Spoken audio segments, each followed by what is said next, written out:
All right. Let's kick off our Q&A with the theme song. My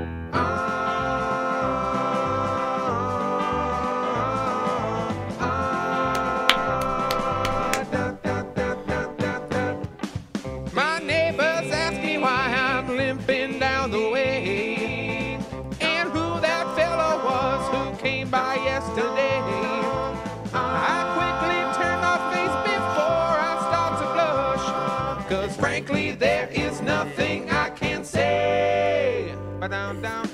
I've always had a thing for pushing the extremes, and I just got a thing you won't find in the magazines. This molded silicone has got me begging, please give me more of what I really need, 'cause there is no cock like horse cock. Send your asshole into shock. You need horse cock, of course cock. Grab the lube and slam the day away.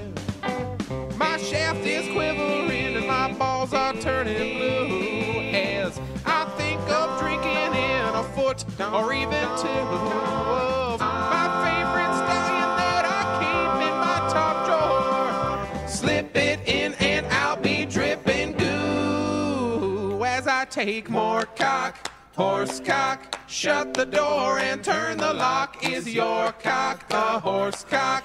You will never hear me saying nay, 'cause there is no cock like horse cock. Rub my dick inside a sock. Don't stop now, horse cock. Stretch out my insides and make me bray. My lovely horse cock, horse cock. Shoot the doop dup dup dup down on a horse cock, yeah da da da da da da da da da da da Da. Hey everyone, welcome to the Nintendo Prime Friday Q&A. I do want to apologize ahead of time here. I am in a lot of pain tonight. We'll see if this subsides. For those who don't know, I do have a patellar injury in my left knee. I've had it since my childhood. I heard it in Pee Wee football. Just kind of deal with it ever since. Already been to the doctors, had scans, blah, blah, blah. And it did like a rapid fire, like pop, pop, pop, pop, pop earlier, like not that long ago. We're talking like an hour ago. So I'm in a lot of pain. Tylenol and ibuprofen do not take the edge off. Stuff like this does. So we'll see how the shots get rolling tonight. Hopefully it gets enough shots in me tonight that I can actually sleep good. And so then I might not have as much swelling in the morning, and then I could go work out tomorrow like I planned. But it is what it is. I do not care that there is a Splatfest tonight. I know that might sound offensive to some people, but you know what? They do Splatfest all the time. It runs from late tonight through all the way tomorrow. Have fun with that. I am not streaming Splatfest. That has nothing to do with it. I've had, Elizabeth, don't worry. There's been MRIs and everything.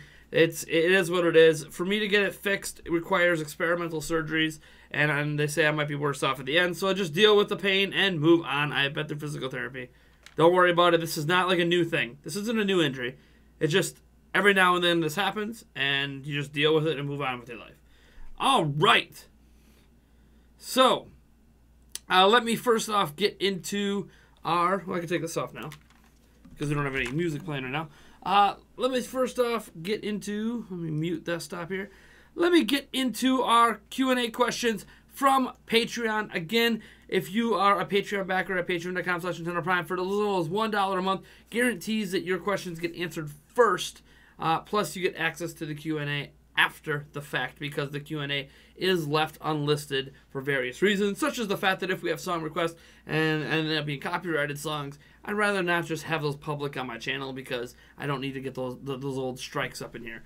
Now, our first question of the week comes from Patreon backer Edward Garza. He says, what's your take on the Spyro trilogy up on the UK eShop?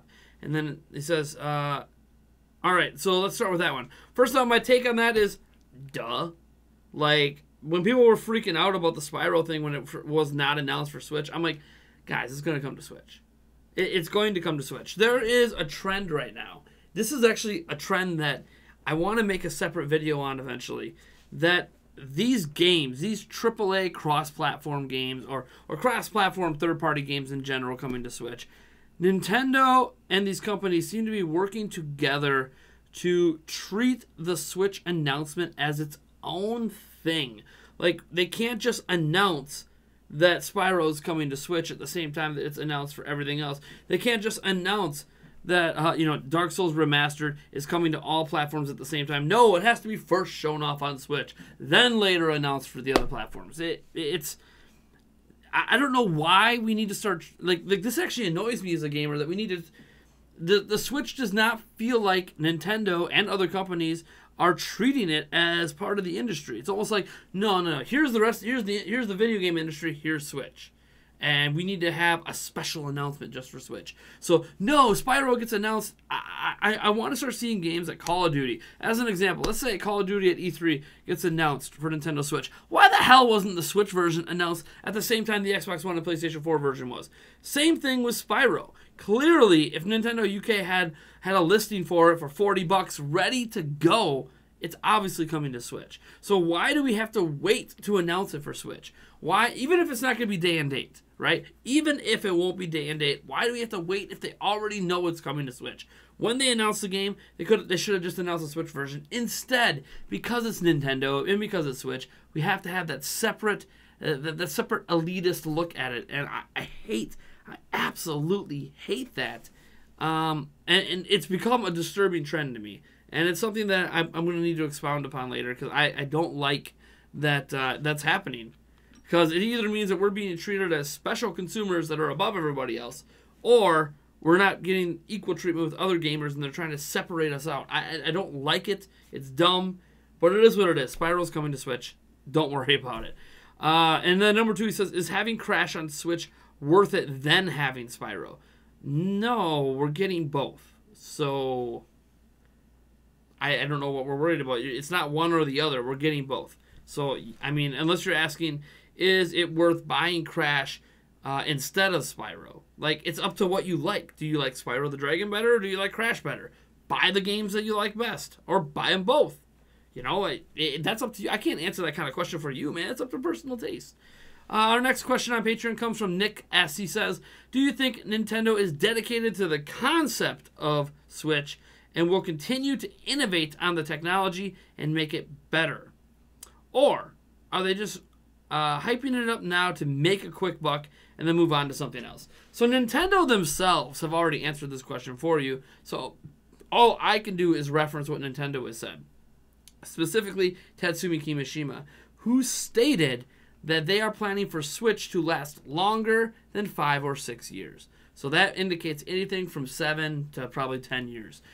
So that being the case, Nintendo is obviously dedicated to the concept of Switch probably from 2017 through 2027, somewhere in there, at least to that point, if not 2025. They're dedicated to this for a while. We're talking about a system that Nintendo themselves seems to be highly dedicated to. I don't think anything about this screams quick buck. This is a concept that is probably closer to what the future of gaming looks like than what we're seeing with under TV boxes, if I'm being honest. Those are slowly becoming basically PCs.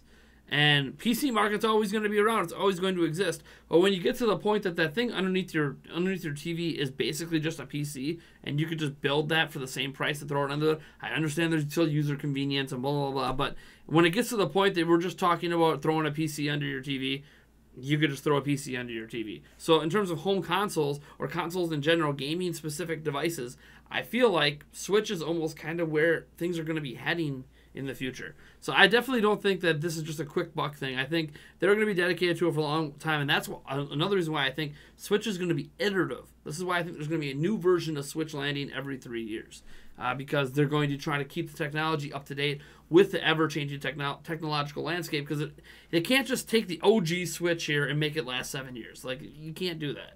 It's using mobile technology. Phones are already starting to pass it up. Give it 2 years and phone games are going to be destroying what Switch can do. In fact, you might start emulating Switch games on phones at that point. So Nintendo's got to keep up with technology a little bit. That doesn't mean they won't be behind PlayStation 5 and Xbox 2. Of course, they're going to always be behind standalone under TV boxes. But if they could stay at that cutting edge of mobile tech every 3 years, that's going to lead to them having a very prosperous proposition for consumers to have this mobile gaming setup that works with your TV that can always play the latest and greatest games. So that's obviously, I think, what Nintendo's going to do. And then he says, if they are dedicated to it, do you think they will push for graphical parity with the competitors? No, they can't. Because in order to be dedicated to this and through this partnership with NVIDIA, they're going to be limited by what chips are available. Right now, the best chip for them through NVIDIA is the X2. Now, they are working on a new chip based on Volta and blah, blah, blah, blah. And who knows what that's going to do. But they're tied to NVIDIA and the chips. They have a 10-year partnership that we're aware of because NVIDIA announced that there's a 10-year partnership with Nintendo. So because of that, and because of them being tied to NVIDIA, they're tied to whatever NVIDIA's latest APU mobile chip is. And so right now it's the X2. We'll see what it is moving forward when they release the new ones based on their new GPU tech that hasn't even released yet. But yeah, that's kind of where we're at with that. And yeah, it'll never be... you can't create parity when the competitors are on the cusp of releasing brand new generations of systems. No, Switch is not going to ever be on par with them because standalone under TV systems can use standalone GPUs, standalone CPUs, whereas mobile tech has to combine them. So yeah, I don't think you're going to ever see parity, but I don't think that matters. I honestly don't think it matters at all because it's not the same type of, it's not trying to do what those systems are doing, if that makes sense. Then he says, in other words, could they improve on it so much that at some point we have a Switch that is literally just a slightly underclocked handheld version of whatever Sony and Microsoft are offering? No. I mean, there's going to be a Switch more powerful than a PlayStation 4 someday. It's going to happen. But it's not going to be on par with whatever the current devices are on the market. Because even Microsoft and Sony are starting to do iterative consoles. So that means every 3 or 4 years, they're upgrading. So, yeah, no, the Switch is never going to be able to keep up with that. Anyways, blah, blah, blah, blah. I mean, I basically break this down as, can it get all the same third-party games? The answer is yes, it can. The question is, do third parties want to do that? That's up to them. All right, that does it for our Patreon questions. Let me get to the questions from the chat. Scrolling down here. Gamer Guy Wannabe says, did I get a haircut? Yes, I did today. Doesn't it look nice? It's not as, like my front's not done as well as I wanted it to. I'm using kind of a light gel. It's not even a gel, right? It's a cream. But by now, the cream's starting to wear off a little bit. It's been on for like 8 hours. So it is what it is. It's looking all right. I'm happy with it. I'm happy. Where I'm relieved is that I'm no longer overheating. My hair was like down to here. I had a mullet. My hair was flaring. Every time I put a hat on, it was impossible to fix my hair. So now I feel good. I feel good with this fresh haircut. Let's see here.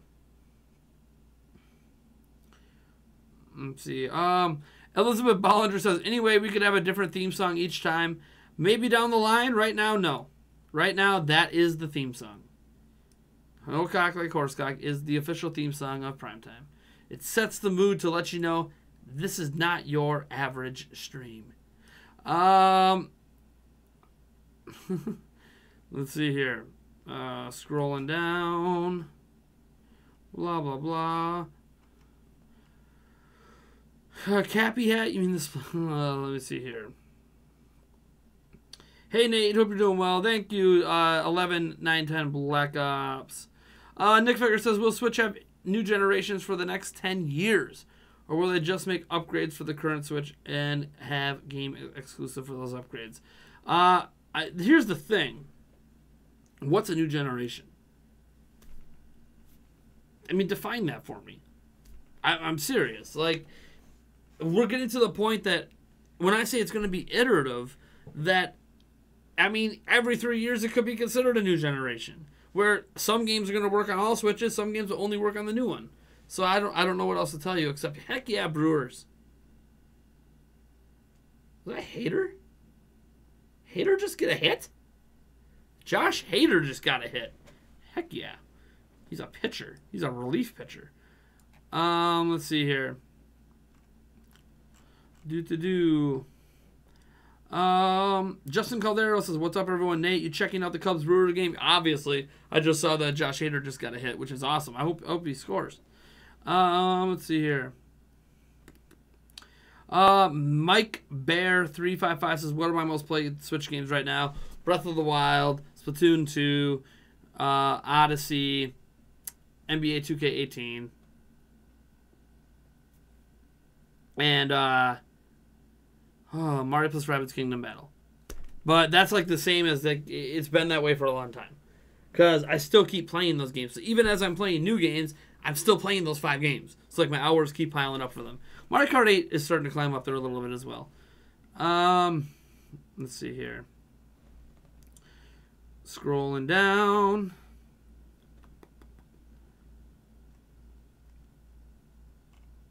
All right, we are all caught up. Nice.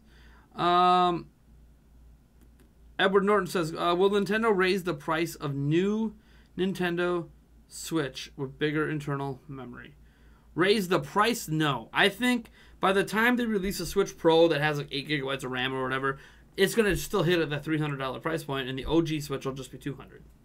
So I think they like that $300 mark, and they don't really want to go past it. You're watching 5J? Nice. I'm glad. I didn't know 5J was streaming now. Cool. I mean, I should know. I just don't have my homepage open right now to see. Of course, that's if YouTube decides to let me know that 5J is streaming. Geo King of Hearts says, "What Switch game did you want to refund?" I don't want to refund for any of my Switch games. I mean, if there is one, it's Mario. God, that hurt.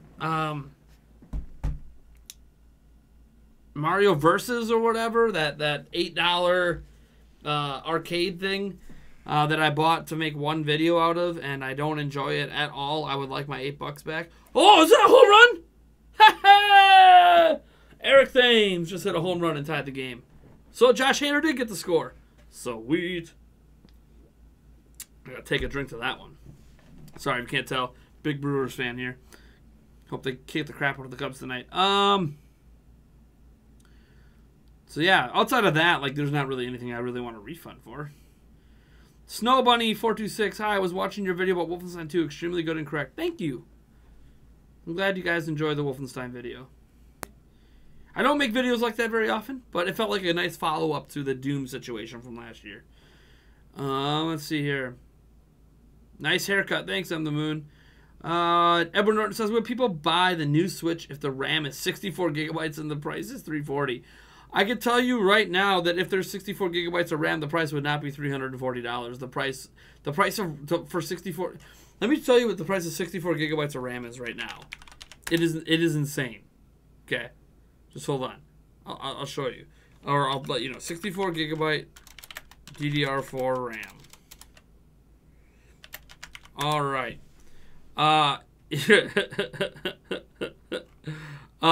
Yeah. $700, $800. Like, no, it would not be $340. The RAM alone would push the system up to $1,000. So like, you're talking crazy. RAM is not cheap right now, man. Used to be cheap. It is not cheap anymore.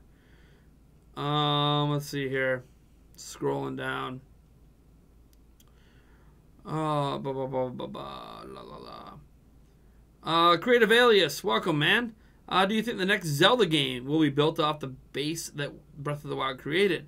Or do you think we might see a more traditional entry next? All I can tell you is what Eiji Aonuma said, that all future Zelda games are going to be based off of Breath of the Wild. What he meant is that all future Zelda games are going to be open world. So, traditional? Breath of the Wild is the new traditional Zelda. Now, that doesn't mean we're not going to see bigger dungeons and stuff like that, of course. But I do think all future Zelda games are going to be exactly what Eiji Aonuma said. Open world based on Breath of the Wild. You do with that information what you will. I do think the next Zelda game is going to be a quicker turnaround game. As in, I wouldn't be surprised if they showed off a Zelda game at E3 this year or next year.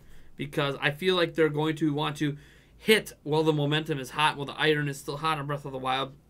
Kind of pull a Majora's Mask situation out of their butt. You know, maybe at a bigger scale than that. But yeah, that's what I think they're working on. But I could be totally wrong, of course. And they've done it before. They haven't done it in a while. So we'll just have to wait and see. Oh, we got another person on base. Did we just hit another home run? Oh, yeah. Travis Shaw with a 2-run shot. Oh, sweet. We just took the lead. Yeah. All right. Let me get back to the actual stream at hand here. Let me see here.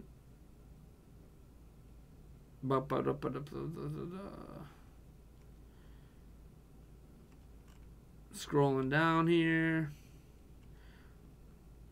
Red Chaos 173 says, "Hey Nate, good call on your last video on the Switch haters over Wolfenstein 2, the new Colossus.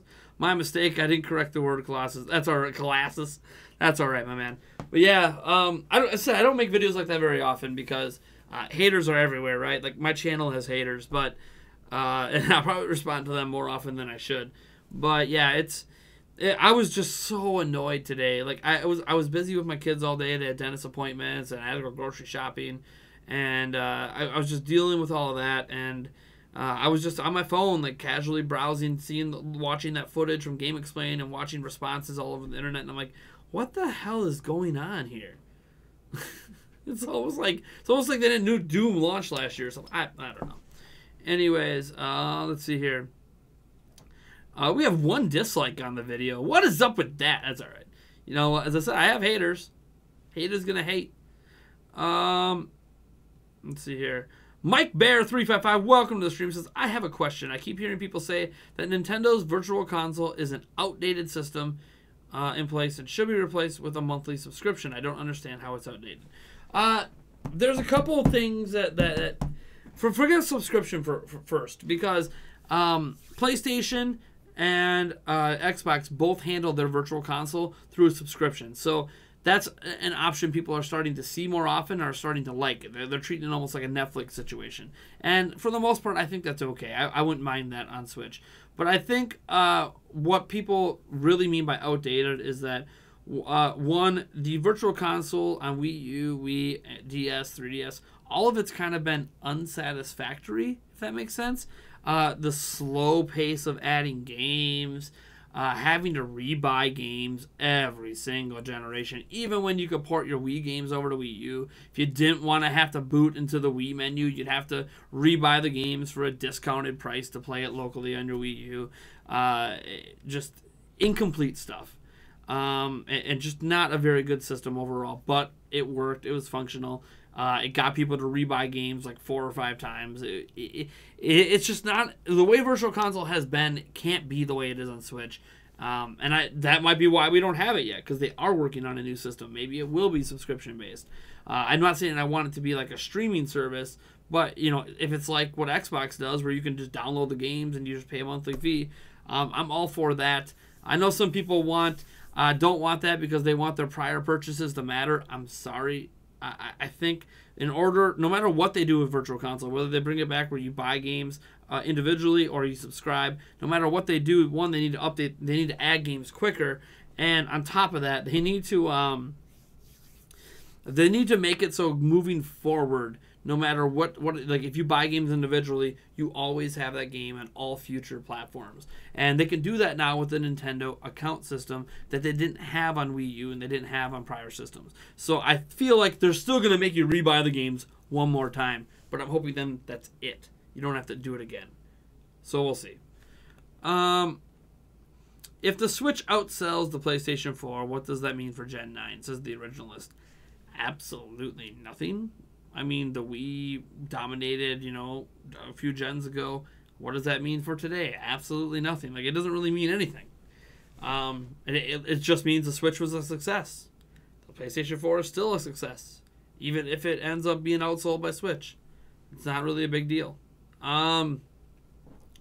What's my favorite Amiibo, released or unreleased? Oh, man, I'm looking back at my Amiibo collection now. I need more of them. There's some Amiibo I want that I don't have. A lot of Amiibo I want that I don't have, I should say. Did we just get another blue pet? Awesome. Now we bloop one in there. Let's hit another 2-run homer. Yeah, I'm looking back there. I know. I think the Amiibo that I'm most impressed by are the Champion Amiibo, and I don't even have them. The ones from Breath of the Wild. I think those ones are just primo, but I don't know. I don't have them right now. Majestic Majora. I literally don't own them. I don't know if I ever will. I still don't own any of the 30th anniversary Zelda Amiibo either. But yeah, and there's other Amiibo besides Zelda I want. I just, dude, to get that collection of Amiibo is so expensive. Like, you see those shells back there? Like, that's all my Amiibo, I think. Pretty sure I don't have, yeah, I've got all, like, well, you can kind of see it. 1, 2, that layered shelving. That's it. That's my Amiibo. I need more. The top shelf is all the Zelda Amiibo except for the 30th anniversary ones, and I don't have, yeah, the 30th anniversary Amiibo I don't have, and the Champions Amiibo. Those are the only ones missing for a complete Zelda collection. But yeah, I need to get more Amiibo. It's just, I love those little things. I love the collectibles. It's just money, money, money, money, money. It's way too much money for me to keep up.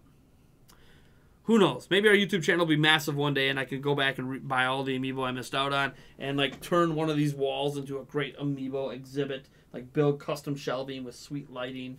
That is something I've always dreamed of when I've seen it in other people's setups, but we'll see. I would love to have the Amiibo as a backdrop, because the thing is, Amiibo as a backdrop, even if they stop making Amiibo someday, will basically always work, if that makes sense. It will work because it's characters, iconic characters. They're always going to be iconic for at least as long as I'm alive. So, like, having a backdrop of all those figures and for, like, video purposes would just be amazing. Plus, like, just me looking over here and smiling, like, huh, those are pretty cool. I don't know. Is it this dreams at Nintendo Prime? Let's see here. I haven't had any super chats, I don't think, yet. So much for me hoping to get shots in. You know what that means. Hold on. I don't even know if I have the money to super chat myself. When you go to super chat yourself and you're not sure if it's going to go through, it's because I went grocery shopping with all my money today, so I'm pretty sure I don't even have a couple bucks to super chat. But I will hit it anyways and pray. Come on, go through. Oh, declined. Sad day. Oh well. Let me scroll up here. I want to make sure I didn't miss anything. All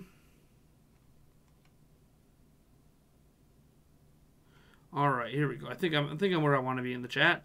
Geo King Heart says, "Do we really need Zelda at E3? Where's room?" For starters, we don't need anything at E3. Need is very subjective. But anyways, you say they got Pokemon, Metroid, Smash, and many more that were released 2018 and mid-2019. We don't know when Pokemon or Metroid are landing at all. So let's not make any presumptions there. The only one of those three you listed we know are landing in that time period is Smash. So let's not presume that Pokemon and presume that Metroid's coming, or presume we're even going to see them at E3, because we just don't know. We can hope. But like when you say, where's room? Well, I don't know. They have a 45-minute presentation. They can show off more than 3 games. I mean, let's be real here. They can show off way the hell more than 3 games. Especially if they're teasing games for like the end of next year or like a couple of years from now. Like when they said Metroid was being made. Like they didn't really do anything. They just showed us a title. They can do that. They can do that again for another game. Creative Alias says, "Hey, Osman Niji, it's your birthday. Happy birthday, man." God. All right, I'm just got to start. Since I don't have any super chats coming in, I'm just gonna start chugging beers. I got 6 beers to get through. Maybe by then my knee will feel a little better. Let me see. Creative Alias says, "Since I asked about the future of Zelda, once the 3DS has run its course all the way, I feel like it already has. Do you think we'll see any more top-down Zelda games?" Yes. I don't think they're done with top-down Zelda games. I feel like they're going to start bringing them out as tweener games. So, like, I feel like there's going to be a quick follow-up to Breath of the Wild. Then after that will be, like, Skyward Sword HD. And then after Skyward Sword HD, they will drop in a top-down Zelda for Switch. And then, like, 2 or 3 years after that top-down Zelda, we'll get the new, big, grandiose, 3D Zelda game. So, yeah, I think they're still going to do top-down. Don't think they're going to abandon top-down. Edward Norton says that people are willing to pay $500 for an Xbox One S. Not an Xbox One S, Xbox One X. The S is not $500. Then people would spend that much for a bigger internal memory for Switch. No. No. Edward Norton, you are incorrect on that. Because people are willing to spend $500 on an Xbox One X because it does 4K gaming. Just adding more internal memory, either in terms of storage or in terms of RAM, isn't going to make people want to spend $500 on the system. Because the system would still be producing the same visual quality it can now. Does that make sense? Like, people are willing to spend that because of the 4K. The Switch won't be giving you 4K. So people aren't going to be willing to spend $500 on that. It's just not going to happen. John Dalzell says, every time I accidentally miss your stream, I also get so nervous in case you unfriend me. I don't unfriend... Okay, unfriending you, when you're talking about my Switch friends list, I don't unfriend you on my Switch friends list based on you attending my streams. I unfriend you based on your activity level playing Switch. If you don't play Switch, like if you go like a week plus without playing your Switch, you're probably going to end up on the cut list on my friends list since I have to keep removing people to add new people to play with. Now, what I will say is if you want to ensure you're not going to be cut, become at least a $1 backer on our Patreon every month, and that will ensure I keep you on the friends list. In fact, I need to eventually make a post on Patreon getting everyone's usernames to ensure I don't remove them accidentally off the friends list and then just like post it, underneath my Switch or whatever, so I know who not to delete. Creative Value says, if we don't see bigger top-down Zeldas, maybe a Sonic Mania style pixel art throwback. I don't think they'll do that. They're gonna do a big top-down Zelda. They'll do it, and like quote unquote big, it's still gonna be really easy for Nintendo to make, in my opinion. Let's see here. When you accidentally delete your question, I've been there. So content is 2018 too soon for the PlayStation 5. I mean, conventional wisdom says yes, because the PlayStation 4 is still selling really well. But then if we base it on PlayStation 4 still selling well, PlayStation 3 was still selling really, really well when PlayStation 4 came out. So it feels like next year makes more sense because that is then a full 3 years removed from when the PlayStation 4 Pro came out. But I mean, it's going to sell. People are going to pick it up. People who bought a Pro might start feeling silly that they didn't wait for the 5, but whatever. People are going to pick it up. And the games on it are going to be cross-compatible with Pro and PlayStation 4 for the next 2 or 3 years anyways. So that's exactly what they do with PlayStation 4 and PlayStation 3. So, yeah, I mean, is it too soon? I don't think it's too soon, but... Oh, all right. Let me see. Gamer STO. Anyways, what indie characters do you want to appear in Smash? Mine is Shovel Knight. I don't really want indie characters in Smash. I know that might sound like blasphemous, especially since like Nintendo treats indies the same as AAA. I don't know. I just don't really want indie characters in Smash. It's a personal thing. I feel like we should just have games like Brawlout where it's an indie-focused Smash game, right? Like, that's what I feel we need to do more of, and Nintendo needs to show more support for. Because there's so many good indie characters. You can make a Smash Bros. Game just with indie characters. So, like, that's what I kind of want to see happen. More so than adding them into Smash itself.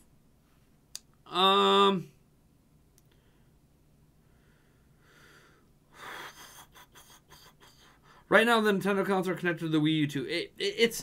They're not connected to the Wii U. It's more like the Wii U's account system can connect to the Nintendo account system, but like it connects like the friends list. It doesn't really connect your purchases, if that makes sense. Like through my Nintendo account, I can't see any of my purchases on Wii U. So like that Wii U account system they had was incomplete, and they never completed it, and they never will because they moved on to what we hope is a better account system. We don't actually know if it is because we haven't seen any magical benefits of this account system yet. We can't use it on multiple systems. We can't, we're still using friend codes. So we'll wait and see. We're hoping it's a universal account system. We just have no idea right now. King Heart says, I think Sony and Microsoft will have to battle the most powerful console every couple of years. 2019 PlayStation 5, 2020 Xbox 2, 2021 PS5 Pro. I think this is the future. It could be. It could be. I don't know that Sony's as interested in being the most powerful system on the market. I think they're more interested in that $400 price point and giving people something compelling at $400. And right now, it appears at least one of the rumored big components of PlayStation 5 is that PlayStation VR is going to be baked right into the system. So that seems to be the direction they're going, and they're going to probably charge $400 for it and just see where it goes from there. I think Xbox is actually the company that should be focused on always trying to maintain the most powerful system on the market. And I hope that's what they do moving forward, because that is a calling card that works in Microsoft's favor, being such a PC-heavy company, where they're like, look, we're going to give you that most powerful gaming-centric box you put under your TV. That's what Microsoft was known for when they came into the market, and I hope that's what they continue to hammer on moving forward. Is there going to eventually be PlayStation 5s that are more powerful and blah, blah? Of course, but it's just by nature of providing the best value they can for $400. There'll be some back and forth, but it won't be because Sony themselves is interested in always being the most powerful thing on the street. Basically what I'm saying. Creative Elliot says, I seem to remember you saying you were trying to learn how to make a game. Any updates on that? Maybe some ideas? Hold on. I lost your comment for a second because it jumped. Maybe some ideas you're throwing around. There's some ideas. The thing is I'm actually on hiatus right now. I'll be at some point this year re-enrolling back into my college degree program, because I took a little time off here, but I'll be getting back into it at some point this year because it's all online courses, probably over the summer, and it's for creating games. Like, you can make them in a web browser or for like mobile phones and stuff like that. So I already know had some programming classes and stuff. There are some ideas I've thrown around. Eric and I specifically have thrown around. He's already graduated, has his degree. He can actually make these kind of games already. So there's some ideas he and I have thrown around. But like, I don't really want to share them or put them out there because they're not made yet. They're not even conceptualized. They're not ready to, they're conceptualized. They're not ready to demo. So like, if I start throwing my ideas out there, someone out in our audience might say, that's a really good idea. And before I even graduate, they've already made the game. I would rather keep all of these ideas internal between me, Eric, and I until we're ready to actually start working on it and maybe building up some advertising for it. Because I think if we do eventually make an indie game, I would like to eventually see it on Switch or something like that. And that might be an interesting journey, regardless of if it sells well. Just to get at least one of our ideas finally put into a real game that we can get published out there. It's going to cost a little bit of money, of course, to do that, but we'll wait and see. We're still years away from that being a thing. So right now, it's just writing down our ideas and comparing notes and figuring out how we want to do it, what languages we want to tackle, and what engines we want to use, blah, blah, blah. Very, very early stages. And GU King Heart, sorry, Prime, today you got all the poor fans. You know what? It happens. We have nights where we just don't get very many. Like this might be the first night we've had 0 super chats so far, but it is what it is. That's why I have my beer. This does not need to be super chatted, and I'm going to try to drink as many of these as I can to make my knee feel better. The only reason I'm even mentioning it is because of my knee. I want to be doing shots tonight because stuff like this, like Tylenol, doesn't do anything for this pain. And I don't have any, like, Vicodin or anything stronger to take, so. The strongest thing I have is booze. Let's see here. Nick Figure says, how long should Switch be able to maintain good AAA third-party support before the next-gen consoles take over? How long Switch has to get good AAA third party. Like, before we could talk about maintaining it, they have to have it in the first place. Switch does not have it right now. I don't know if you think different, but factually, Switch doesn't have good AAA third party support. They have Bethesda and NBA 2K. They need a hell of a lot more third-party support before we can even consider anything about how long that support can last. Let's see here. Does Edward Norton, does PlayStation and Xbox Store even promote indies like Nintendo? Nintendo does, you mean... I don't think, as far as I'm aware, correct me if I'm wrong, I don't think PlayStation and Xbox do like a Nindies thing, where you have like the Nindies Direct things and the Nindies at Night experience. But on their store, they definitely promote indie games. Like on Nintendo Switch, I wouldn't consider what they do as promoting. They just don't consider indie games any different than AAA games. So they literally list the games in the store by order of their release date. That's it. So I guess that's promoting. Most of their promotions don't take place in the shop. So I don't think Nintendo even promotes them. They're there. Let's see here. Nick Figure says, if I had to guess, where do you think the Switch is in sales right now? 18 mil. Around 18 million. Worldwide.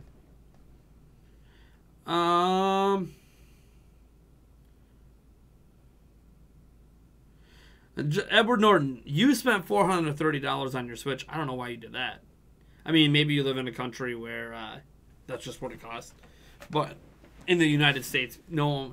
Most people, if Switch costs $400+, it would not be selling as well. I can tell you that right now. John Dozell, I'm too young to donate, and I'm 13. In case you don't believe me, it's okay. It's okay. I know we have some young. I mean, our primetime nights are for adults, but I know we have some young fans that tune in and stuff like that. Darklink says, "Dude, nice fresh cut. Thanks, man. Yeah, it literally was cut today. It's getting a little messier than I want, but whatever. I'll reform it with some cream tomorrow. The cream that I used at the barber shop is starting to wear off, but that happens. I'm just so happy that I don't have a mop on my head anymore."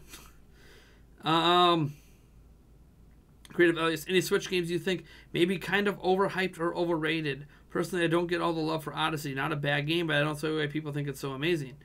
There's a couple reasons that people think Odyssey is so amazing. One, we haven't had a game like it since the Galaxy games. So it's been a long time. It's been like a decade. So we haven't had a game like it in a long time. Two, it reminds a lot of people of gameplay gimmicks from Sunshine and Mario 64. So it hits on that nostalgia. And then it has that 2D stuff, which hits on nostalgia for NES games. So it does really well at hitting on nostalgia combined with not having a Mario game like it in a long time. So I don't think it's overrated.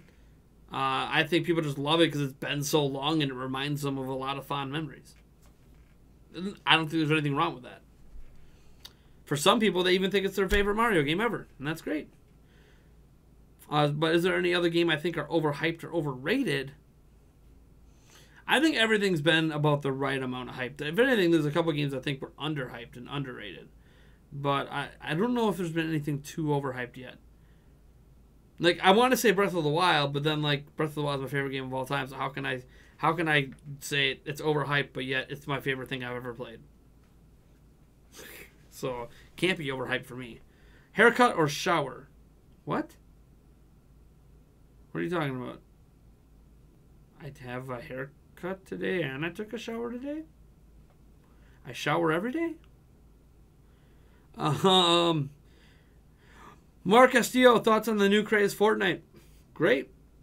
Just like PUBG, I got no problem with it. It's just League of Legends, all this, like there's no I have no problem with these popular multiplayer games. They're crazy fun, man. I went back when World of Warcraft was like the biggest thing ever. I was there, man. I was there for like a decade. You know, it's all right.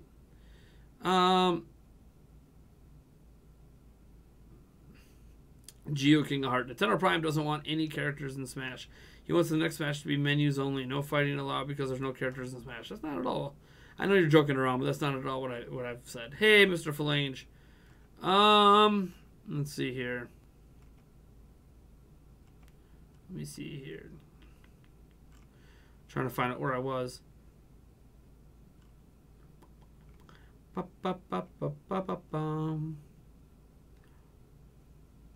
Remember, guys, by the way, the best way to get me to answer your questions, I know I've been answering ones that haven't been, but put an @ Nintendo Prime at the beginning of your question, because every now and then my chat jumps on me when I'm trying to go back and read it, and because of that, it's hard to find my place again, and it delays my ability to answer questions.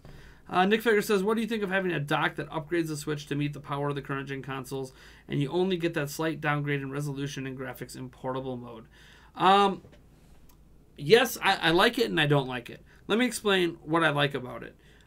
This concept of using the USB-C port to upgrade your GPU power is a thing that already exists and is being used by laptops all the time. I think that's great. The problem is it will never match current gen consoles because you can't upgrade graphics and CPU. It can't do both. It can only do one or the other. So since there's not enough data transmission through that port to be able to pull off a full upgrade, I don't really want it. Because you're still never going to... It will be impossible through a dock to match current gen consoles then. Because current gen consoles have better GPU and better CPU. And you can only fix one or the other. You can't fix them both through that method. It's just not possible through one port. And then also, when you talk about a slight downgrade, it would be a massive... If they were able to match Switch with a PlayStation 4, it would be a massive downgrade to undock that and take it on the go. So much so, games might crash because it's just too big of a difference. So I don't think it's possible. You're asking because Rich thinks... I'm guessing you mean Review Tech USA. Thinks the Switch, both in portable and dock, should be the same. It should be close to the same because it has to be. What it does now is fine. I feel like that to me that's kind of what it needs to be in order to make it smooth. You don't want people to feel like when they take it on the go they're getting a massively inferior experience. Right now it doesn't feel that way. Oh, dang it, Brewers. Dang it, Brewers. Although it hit the base runner. Is that an out? Oh, it hit him in the back of the head too. That's got to be an out though, right? Isn't that interference? Oh, they tied the game. Oh, let's see here. Sorry I can't donate. I'm too young. Yeah, it's all good. GU King of Hearts says, instead of a more powerful dock, what about a small attachment / Wi-Fi that will increase the power down the line? Huh? There's only so much you can put through the USB-C port. What you want isn't going to work. There's no way to do what you want. Sorry. Let me see here. At least that I'm aware of. Let's see here.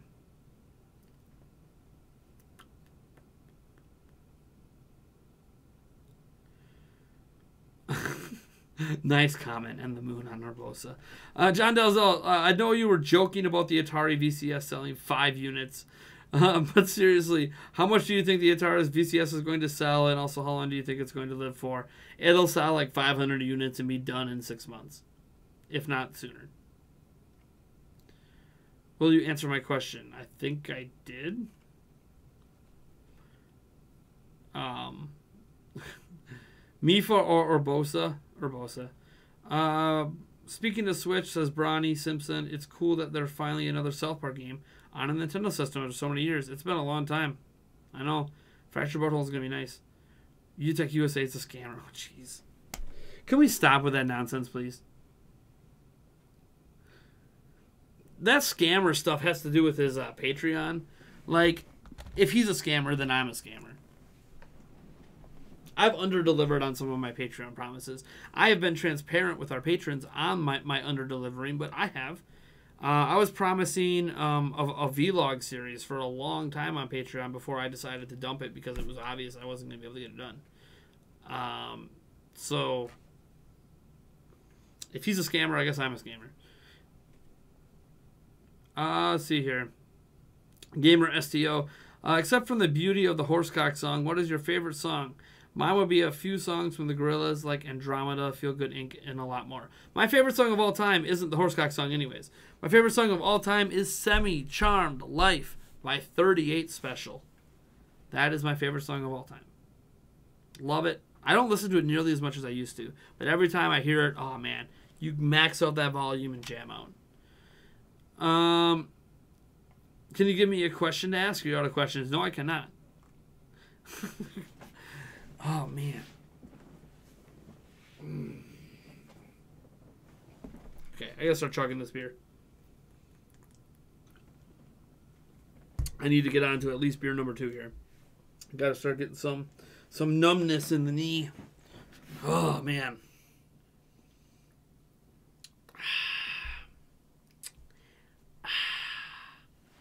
All right.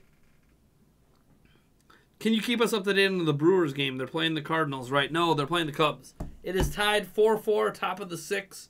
There is 2 outs, and Jeremy Jeffers is pitching to Zobrist, and the Cubs have a man on second. So, tight game. I'm hoping the Brewers pull it out. The Brewers have had a little bit of a bad stretch here after having a hot start to the season, but it's early, obviously. Got to round out the pitching and everything. Go Brew Crew. Creative advice. Any specific parts of any Zelda that stuck out more than other parts? Favorite puzzle, set piece, etc. Specific parts. Well, the big thing for me, like in Skyward Sword, was the motion controls. I love them. Stood out huge. It's my favorite combat in the entire Zelda series. But besides that, you're talking about favorite puzzle or set piece. Ah, man.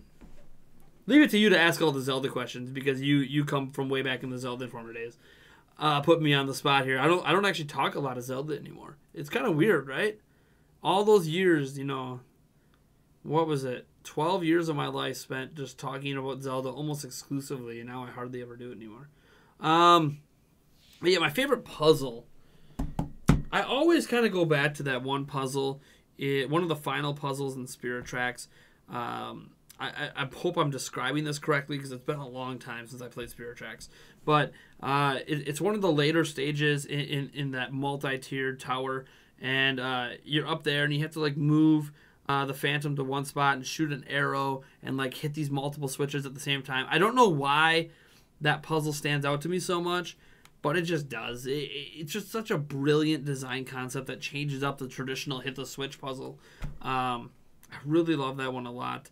A lot of the other puzzles just feel really samey.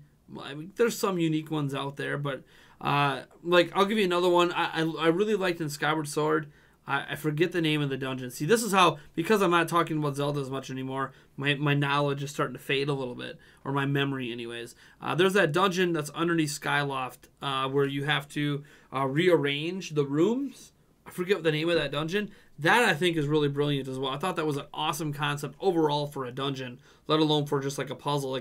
Putting the dungeon together is a huge puzzle. I love that. As for set pieces,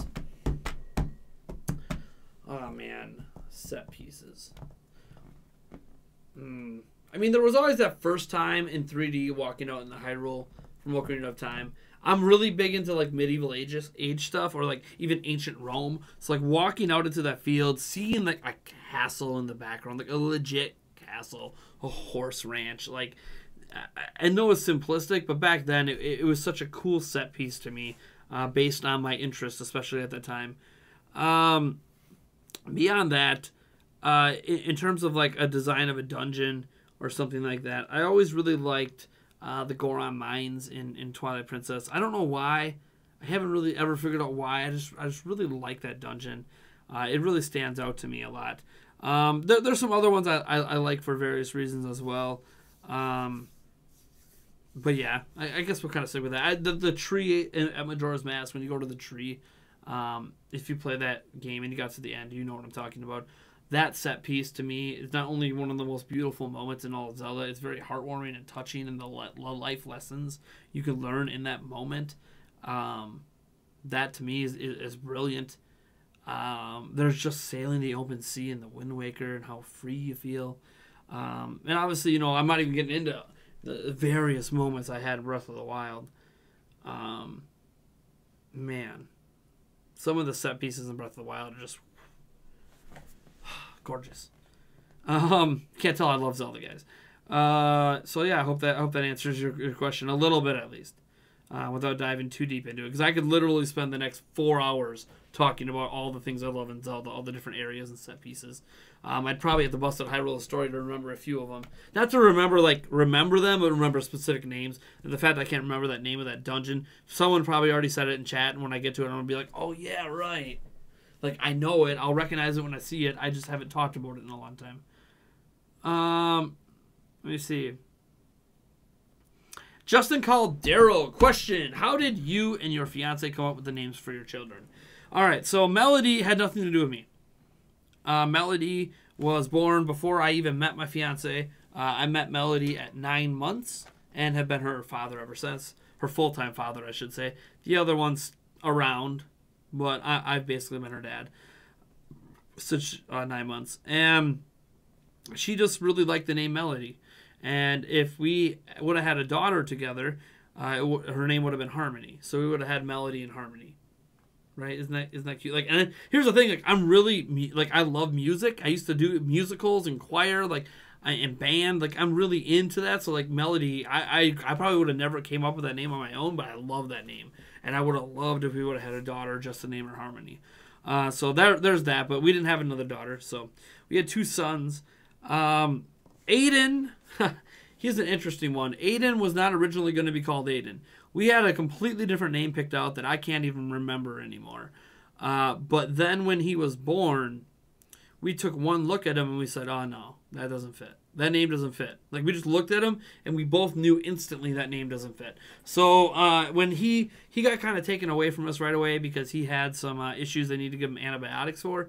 So he was off in a room and we couldn't see him for like the first 24 hours, which, I mean, we could visit, but we couldn't spend a lot of time with him. We couldn't hold him very long because he's in a delicate state. But so we sat there in the post-op room because she had a C-section for him. And we were just talking to each other. Yes, Brewers. They haven't scored yet, but they have 0 outs and I think a guy on second and third. Nice. So we were going through. We opened up. We took my phone, I guess, and we looked up boy names, and we were just going through a list of names: A, B, C, D, blah blah blah. And we saw Aiden right away, and then we just kept going down the list, like going over other names that we might like. But Aiden just kept going. Like, we don't like this more than Aiden. We don't like this more. Like, he's Aiden. Like, when you look at him, you see an Aiden. And that's kind of how that was decided. Now, our other son, our 2-year-old, that's an interesting story too, because we didn't know what to name this kid, man, at all. We had no pre-planned names heading into him being born. I saw him, and the moment I saw him be born, he was not a C-section. He was born naturally. I saw the nurse holding him, and I'm like, honey, that's Oliver. And she looked at me, she's like, what? I'm like, look at him, that's Oliver. And you know what I was referencing, guys? Oliver from Arrow. That's right, Arrow, the TV show. And that's how, and she looked at him and she said, oh yeah, that does look like a baby Oliver from Arrow. Boom, stuck. And we both love Arrow. I'm thinking she's not even into comic books or anything. She just really likes the show. She's not that into Flash, though. Only Arrow. But yeah. So there you go. That's kind of where his name came from. Literally off a TV show. But we love him. Obviously, we call him Ollie all the time, just like they do in the TV show. Let's see here. Third Eye Blind. Yeah, 38 Special. Why was I thinking 38 Special? There's a couple other songs from 38 Special I really like, I think. But yeah, Third Eye Blind. God, I can't believe I got my favorite song of all time, like the band, wrong. And you know what also sucks is I really have to go to the bathroom. Although those little Lorenzo came with the double. Although it's being challenged. Oh man, I have to go to the bathroom. I think while I'm going to the bathroom, I'll put on some music for you guys. I'm gonna hit my Pandora playlist. We're not gonna go with anything too crazy here. While I go take care of myself. So here you go. Enjoy that music. I will be right back, guys. I just really need to go to the bathroom. It's going to be a little slow because of my knee, but I'll make it work. You're the one for me. What if you are the one, then this meeting here is fate. Future with a dog named Red by a house with a fireplace. This is the first I've seen your face. but there's a chance we are soulmates. I know this might sound crazy, cause you don't know my name. But we can't tell the future now. But that's just the beauty of the world we know. So I'ma say, baby, what if? We all can say, baby, what if? What if? What if? What if? Yeah. Picture me on one knee with the perfect diamond ring. We just met, but if you said yes, we'd have a wedding on the beach. It could happen, raise 3 kids, and we grow old oh so happily. I know this might sound crazy, cause I don't know your name. But we can't tell the future now. But that's just the beauty of the world we know. So I'ma say,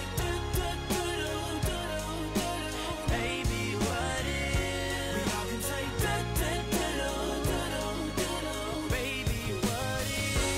Don't know what tomorrow brings, but I'm still hoping that you are the one for me. Oh, and what if I had you in? What if you had me in? Maybe what's the reason we can't fall in love? What if? What if?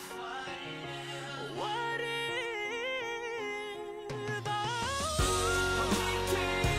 We can't tell the future now. That's just the beauty of the world we know. So I'ma say, baby, what if? We all can say, baby, what if? We can't tell the future now. That's just the beauty of the world we know. Sing it loud, say, baby, what if? We all can say, baby, what if?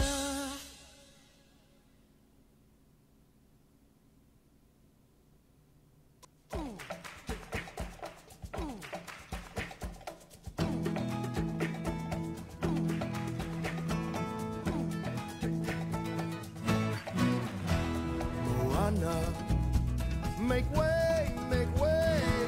Moana, it's time you knew. The village of Motunui is all you need. The dancers are practicing. They dance to an ancient song. Who needs a new song? This old one's all we need. This tradition is our mission, and Moana, there's so much to do. Don't trip on the terror route, that's all you need. We share everything we make. We joke and we weave our baskets. The fishermen come back from the sea. Don't walk away, Moana, stay on the ground now. Our people will need a chief, and there you are. There comes a day when you're gonna look around and realize happiness is All right. where you are. Let's get back to the chat here.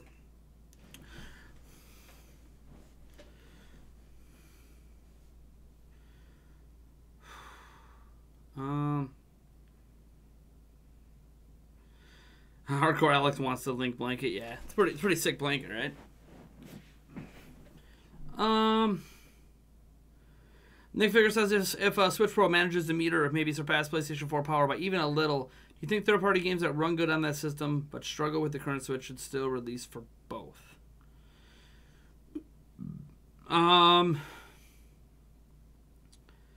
Well, Switch Pro is not going to pass PlayStation 4 in power. So, weird question. Mark STO says, I'm a new subscriber. what has happened to your knee? It's a bit of a personal question. If you don't want to answer it, it's fine. No, it's okay. I've talked about it before because I've been on a live stream before where it had popped. So my left knee has there's a specific name, but basically it's a patellar injury. The patellar is a tendon that kind of runs like down. I'm not gonna lift my leg to show you because it hurts right now. But basically, like this is the bottom of your knee. This is where your knee is. It's like a tendon that runs like this and goes up and over your kneecap. It's a very important tendon. But basically, when I played pee wee football when I was younger, I got like spiked by a helmet, which happens. And I was a kid, didn't think much of it. I kind of walked it off. I think I even played the rest of the game. But for the rest of my life now, I've had an issue where what happens is the patellar will sometimes slide down like this and then get caught underneath the kneecap, which is not good. For a lot of people, that leads to it tearing. But my tendon doesn't tear.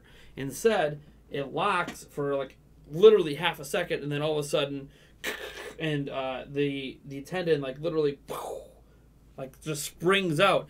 And sometimes it'll happen rapid fire where it'll pop out, but then it'll bounce back, get caught on the edge of my kneecap again, pop out again, spring out, bounce back, get caught, spring out, bounce back. And today, when I was upstairs doing something, out of nowhere, my knee did that like rapid fire probably 4 or 5 times. Where it was already caught, then pop, pop, pop, pop, pop, pop, pop. And it literally feels like you just got shot in the knee like 5 times. It sucks. And sometimes it really swells up. The swelling doesn't seem to be too bad right now, which is a good sign. It means I'll probably still be able to work out tomorrow. I'll have to restrict my workout a little bit just because of pain tolerance. Because the weird thing with the injury is it doesn't actually limit what I can do. Because once it's popped and it's all done doing that, the patella is back in the correct position. So at that point, it's just a pain tolerance, right? Like my patella is now... inflamed, and maybe the muscle tissue around it is a little inflamed, but I can't do any further damage. So I can still walk, I can still run, it's all about pain tolerance. So like tomorrow, I'll still be able to work out, but it's going to be how much pain can I tolerate. And what sucks is when it happens as bad as this. Like I haven't had it happen this bad. And last year, I think there was a live stream last year where I talked about it when it happened. So it's probably been a good 4 or 5 months since it last happened. It really, really hurts, and things like Tylenol, ibuprofen do absolutely nothing. You pop the pills, and it's like you didn't even take anything. It does nothing. So sometimes when it's so bad, it was really bad 2 years ago. I was on crutches for a week because it did get inflamed and then did swell up. And I've only had that happen twice in my life, and that sucks. So then you go in, and they rescan your knee with a new MRI to make sure you didn't actually rip it this time. And then the stuff. Now there's physical therapy I've gone through with it, so that's why it doesn't happen as often. It used to happen like every few days, not anymore. Now it's only like every 4 or 5 months. But yeah, it sucks when it does happen. And so now what I do instead of going in and getting Vicodin or whatever, because it doesn't happen often enough for me to want to go in and get narcotics, and I don't really want narcotics anyways. I have kids, right? Like I want to be able to take care of my kids. Booze. Booze is what I turn to. That's why I'm drinking beer. I actually bought the beer today because of it. And then, I've been waiting for super chats and stuff all night to start doing shots so I could start not feeling the pain, but it is what it is. And it's for those people, if it really hurts, just start doing the shots anyways. This alcohol costs me money. I can't afford to, drink it all. I bought it for the streams, so that's what it's for. It's a work expense. I can't justify it as a work expense if I start drinking it just because I want to drink it to feel better. Believe it or not, it actually does matter when I'm filing my taxes, and I mentioned that alcohol is part of my work expense.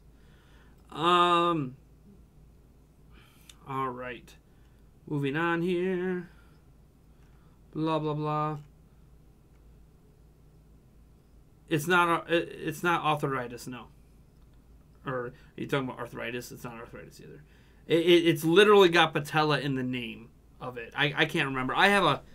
There's somewhere in the house, probably in that filing cabinet down there, I have a pamphlet about it. But the problem with the injury itself, why can't you just get it fixed, is because it's not tearing. So all the surgeries they have for it, like shortening the patella so it's not so loose, tightening down the kneecap, all this stuff, it's all, they don't know what's going to work. It could be, they could literally get lucky, and on the first surgery, they nail it, and it's good, and I'm better. Or it's not, and they got to go back in again to try a different method, a different method, a different method, a different method, and I could end up having up to 50 different surgeries. And by the time it's all done and it's quote-unquote fixed, they actually made my knee overall worse, and now I might not be able to walk anymore. So that's why we've been avoiding the surgery option, because since it happens so infrequently and it's just a pain tolerance thing for now, obviously when I get really, really old, I'll probably try like a full knee replacement surgery or something like that, and just see what happens when they unattach the tendons and reattach them. But that's when I'm like really, really old and can't tolerate the pain. Right now it's like, it sucks. I'm going to have a hard time sleeping tonight unless I obviously get buzzed. But then, you know, life moves on kind of thing. I got our first super chat. Hey, Zach Smeester, help the knee brother play Immortal by Kendrick Lamar. Couldn't think of a funny song, so I'm going to just play my own jams. All right. I got your Immortal by Kendrick Lamar. Let me get that queued up here. Get our first shot of the night in. Thank you so much, man. You broke the ice. Always appreciate it. I tried to break the ice myself earlier, but then there's only like $1.47 in my bank, so I didn't have the minimum $2 to donate to myself to kick it off. Thank you so much. Cheers, man.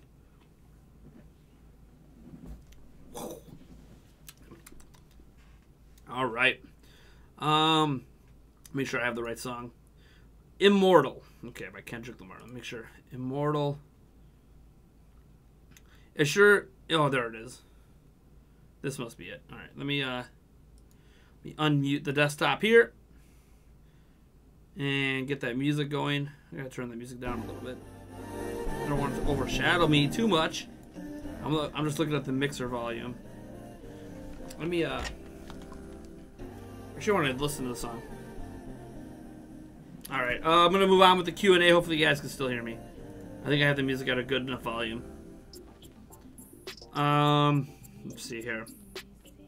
Which is worse, heck or frick? Heck. Oh, I'm sorry.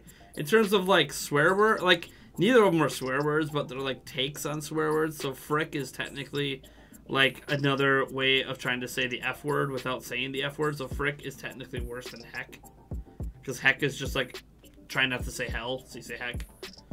At least that's the way I've always interpreted it. I'm probably wrong. Let's see here. Lanzo Loot's up in here. Welcome, my man. Raptor Claw 209 says, "Hey Nate, do you think Nintendo will continue to support mobile because Fire Emblem Heroes is the only game being talked about and making a profit?" It's not the only game making a profit. Let me be clear on this. Super Mario Run is profitable. Like they are making profits. The thing is, if you actually go into their financial reports, all their mobile games are making money. Fire Emblem Heroes just makes the most because it is a system that encourages microtransactions. So, yeah, they're going to continue to make them. They are highly profitable. If you actually look at the cost to make versus their profit margins every quarter, these games are making buttloads more money than a traditional $60 game does. So, yes. Let's see here.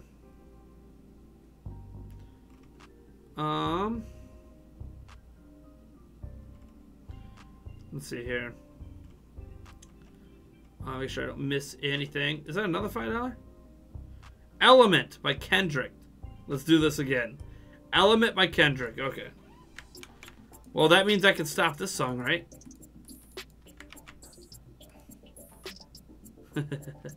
Got it. I got your Element. All right, we'll get that going here. Cheers, man.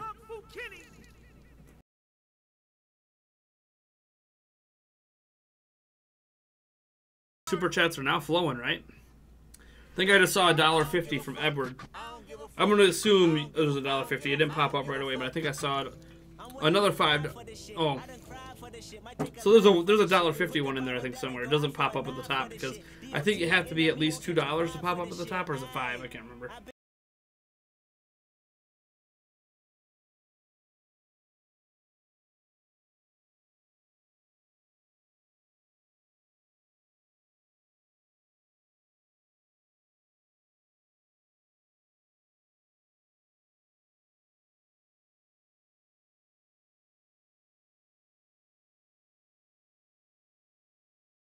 Capcom going to bring Monster Hunter World to Switch? Maybe, Jeff. I don't know. I probably not. I think they're gonna just make a new Monster Hunter for Switch, but they could.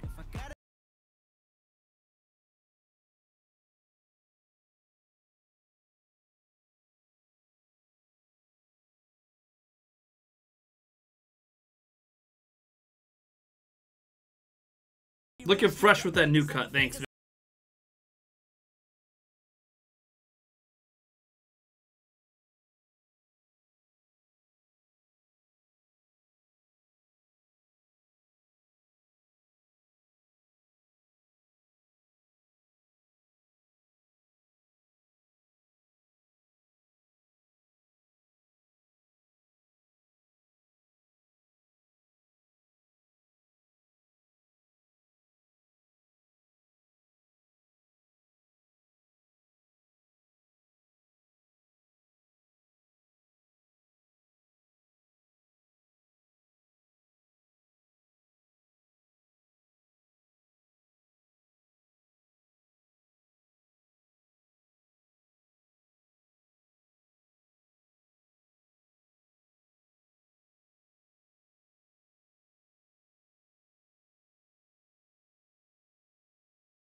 Not a big fan of that.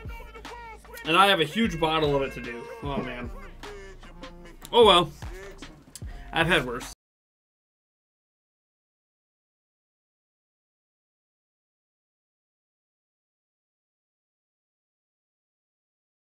Since this is a Q&A, let me ask you, what religion do you believe in? Are you Muslim, atheist, or Christian? You know those aren't the only religions, right? Are you Muslim, atheist, or Christian? You know there's like hundreds of religions, right? What if I say I'm Buddhist? But if you must know, I'm Roman Catholic. So that is part of the Christian faith. I wouldn't say I'm a practicing one, but I do believe. So,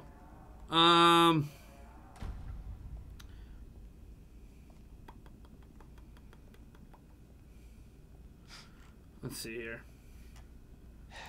All right, that's done. It's on to the next song, so we'll close that out, mute the desktop audio, take off my headphones. Thank you so much for your song requests and your super chats, guys. I appreciate it.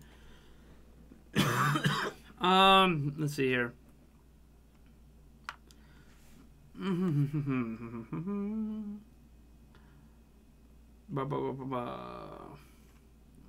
Scrolling down.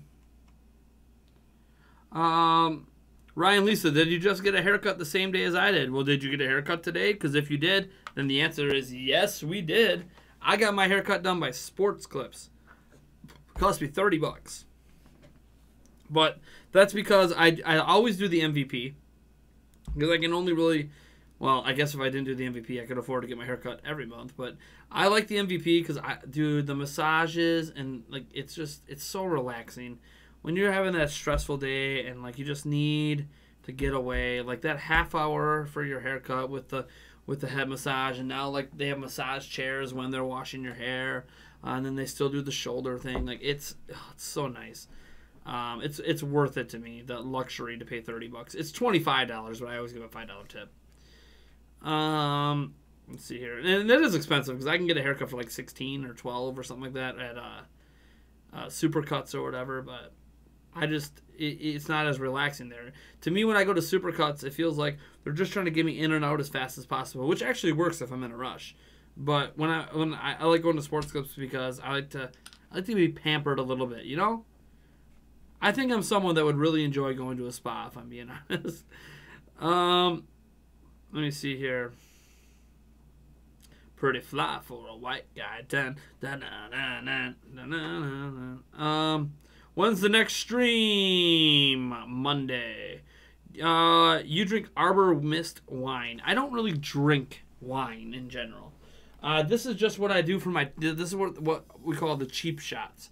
The reason that this is the cheap shots is because sometimes we get like $100, $2, or $5 things, and if I'm doing stronger alcohol than this, I will be under the table in a hurry. So, that's why we do it. I don't actually normally drink wine. That's why I do wine shots.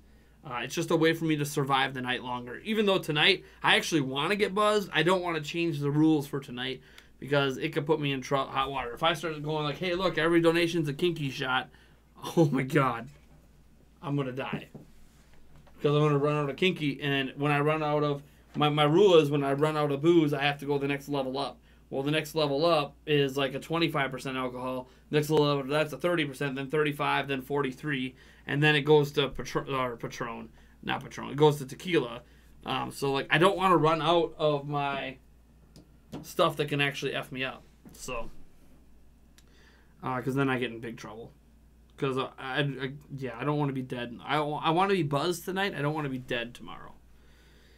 Especially since I want to go work out and stuff. Favorite creative alias. Favorite video game soundtrack, single track or OST as a whole. Oh man, my favorite OST is probably still Secret of Mana. That entire soundtrack's amazing. Favorite single track. That's a really tough one. There's a few Zelda ones that are way up there. I'm trying to think like the theme music to Secret of Mana has always been like my favorite music ever. But like there's some Zelda ones that are right there with it. So, I'm just gonna stick with everything Secret of Mana for now. That way I don't have to think too hard on that question.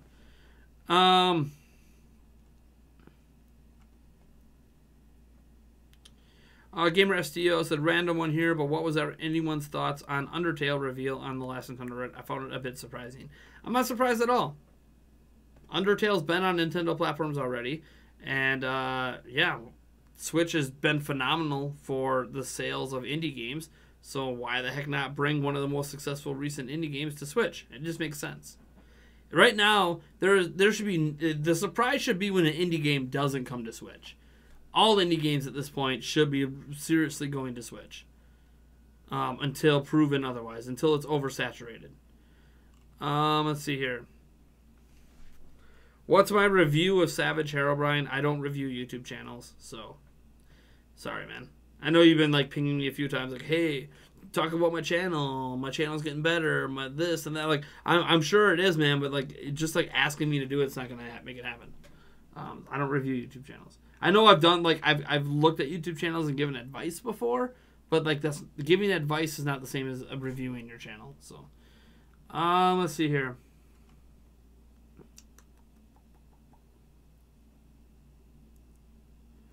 Let's see here. Favorite indie game or personal suggestions for more obscure games? Favorite indie game. The thing is, I haven't played a lot of them. I've had this question before. I kind of default to Golf Story. I know it's kind of a cop-out because it's a Switch exclusive, but it just... I love it that much. Like, Golf Story is my jam for indie games. And I don't know if that's considered obscure, right? Like, I know I've heard Thumper is very, very good on Switch, especially on Switch. Like, it actually proves the point of HD Rumble, apparently. So that's, like, I've heard some good things from people I trust about certain indie games. I just haven't played them. 5J is a better guy to go to for indie games. He has, like, 70 games on Switch, and most of them are indie titles. So he'd be a better person to ask about indie games. I play some, but I don't, like, religiously buy them. I just can't. I wish I could drop $5 here, there, everywhere to keep buying indie games. I can't do it. Can't do it. I can't even drop $2 on my own channel right now to super chat and make myself do a shot. So, do I own Chess Ultra? Says Farley 198033. I do. Oh, I do not. I do not. Is that available on Switch now? Because I don't have it though. I have Uno. I have Monopoly. I do not have Chess. If that's a thing on Switch. If it's on something else, then no. I used to play a lot of chess actually.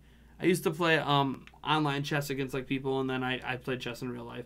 I still have a chess set actually in my house, an all glass chess set. It's actually out in, I guess it's not in my house. It's in the garage, out on my workbench in the garage, which I need to reorganize, and I need to get that chess set in here. What I'll probably end up doing is there's a Nintendo chess set, a Mario one, that I've seen a few times. I might pick that up sometime and like, maybe during an episode of the podcast, put the camera at an angle where Eric and I are playing chess against each other like the entire time that we're doing the podcast. I always thought that would be kind of cool, like a conversation over chess. I mean, it's such a weird thing, right? Like super niche, but I don't know. I just thought it'd be cool, like a conversation over Mario chess or whatever it is. We're just talking about whatever and playing chess. Like I think that would be kind of a cool thing. Heck, maybe I could turn that into a series. Maybe I can get people. I'm in Wisconsin, so it's really hard to get people to come in. But if I could find other YouTubers or something to come in, like we could have more conversations with more different people over chess. Think of it like a Hot Ones, but with chess. Let's see here. Does anyone have problems with the Joy-Cons not connecting to the Switch? I haven't had any issue with that yet.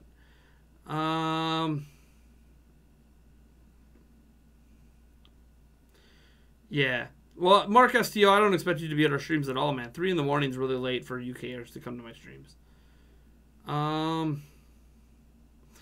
Edward Norton says his favorite Switch indie game so far is Cave Story. Oh, yeah. Celeste is getting a lot of rave reviews as well. I'm hearing, like, best indie game, or like, best 2D side-scrolling game, like, platforming game, is what I hear a lot with that. I keep saying it's Donkey Kong Tropical Freeze, but I haven't played Celeste. So maybe if I play Celeste, I will think it's better than Donkey Kong Tropical Freeze. But I haven't played it yet, so.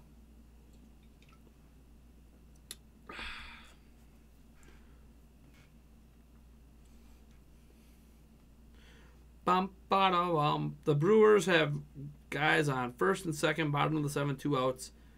Eric Sogard up to bat. Come on. Let's get a double. Let's get a double and get ahead of the Cubs. We're still tied 4-4 for those who want to update on the Cub Brewer game. Even though you can watch it yourself and check it out on ESPN. La. Things are kind of dying down here. I wonder how my video is doing. My video that I did today on Wolfenstein 2. Just wondering how that's doing today. It's at 540 in a couple hours. That's not too bad. That's not too bad. 77 comments. Man, comments are blowing up on that video. Are people mad at me? Well, it looks like mostly likes. Haters. Well, I did put haters in the thing, so.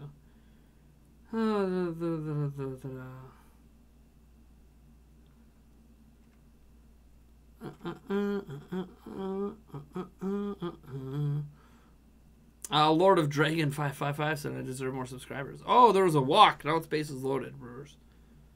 There's gonna be a pitching change though. We're bringing in a new pitcher for the Cubs. They're bringing in. Not saying I can't show you guys the game. That'll get my channel striked. But I could talk about the game. I don't know who they're bringing in. We have Lorenzo Cain up the bat, which is good. He's one of our best hitters. Got some questions here. Let's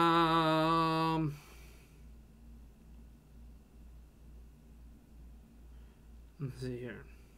What time is it in the U.S.? Is it still light outside? No, not light outside. Not here anyways. Maybe it is in California. It's only 8 p.m. or so in California.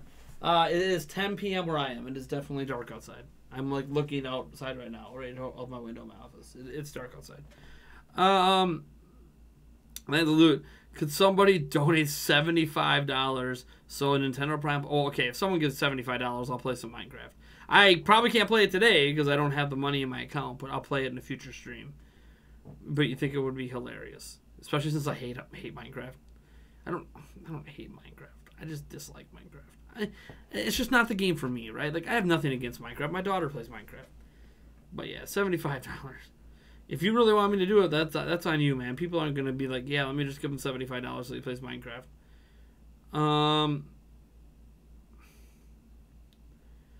Anyone's thoughts on Sonic Mania Plus? I'm personally excited for it. Yeah, like I have to finish Sonic Mania. I just need to like get through the main story and just beat it. It's one of those games that I own that, like Xenoblade Chronicles 2, I gotta get back to it. I honestly don't have an excuse. Ooh, hiccups. I should have beat it before. Yeah, is it dark out in California? See, at 8 p.m. in Wisconsin, where I live, at 8 p.m. there's still a little light out, right? It's kind of like that. The sun's going down. It's like that. It's like that tweenish where like you might be able to see the moon, but you still have probably a good half hour, 45 minutes before it's actually dark. That's what it's like here. That's why I said in California, 8 p.m. is still nighttime, but like, is it actually dark outside? I don't know off the top of my head. I haven't been to California in 2 years. I'm going this year for E3, so. But like I remember what it was like at 8 p.m. I was so exhausted that entire trip for E3 then. If I ever play Minecraft for a live stream, join my world. You know, I will see.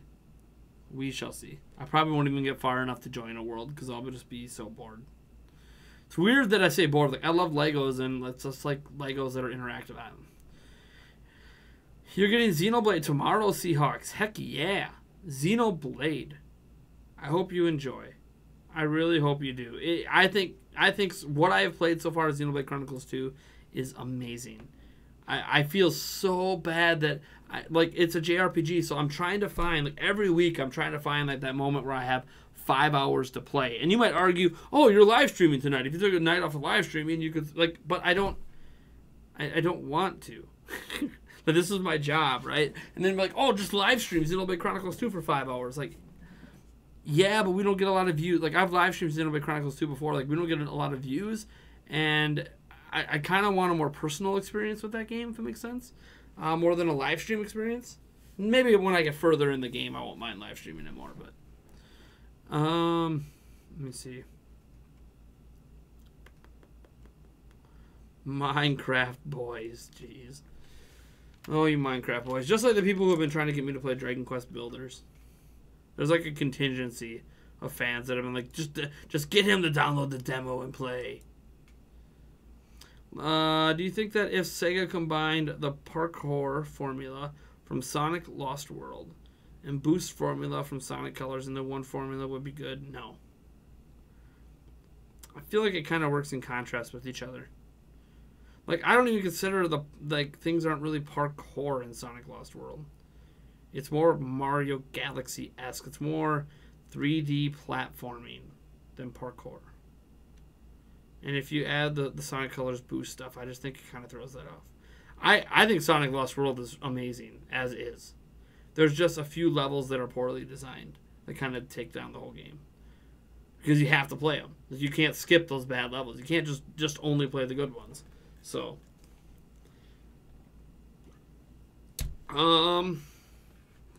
personal opinions, of course. Let me see what we've got going on here. Ooh. Oh, yeah. So, Bulbasaur, at Bulbasaur blog on Twitter, who has been subscribed to us for a long time, had no idea that we have a website. We do have a website, nintendoprime.net. We post news there. Pretty much it. But yeah. I might start pulling some comments from videos here in a little bit that I'm not going to be putting on Prime Comments. Aren't they selling Sonic Mania DLC for $10? Yeah. Yeah, so you can buy Sonic Mania Plus or you can just buy the DLC if you already own Sonic Mania. That's what they're doing. Yep. What were my aspirations when I was a child? I wanted to be an NBA player. I'm 5'5", so that wasn't going to happen. But yeah, I wanted to be an NBA player. Other things that I wanted to aspire to be. At one point when I was a kid, I wanted to be a doctor. I never in my life wanted to be a professional gamer, believe it or not. Despite the fact I played a lot of games. A lot of my aspirations dealt with sports. If I could be an NBA player, I wanted to be a professional baseball player. If I could be a professional baseball player, I wanted to be a professional football player. But like, I wanted to be a professional golfer. I did golf for a while. Like a lot of my aspirations were sport related when I was a kid. Tom Shekels, welcome to the stream. Like the haircut, thanks, man. What did you enjoy more, Mario, Rabbids, or Odyssey? Mario, Rabbids. Easy question, my man. Mario plus Rabbids Kingdom Battle is still to date the best exclusive game on Switch.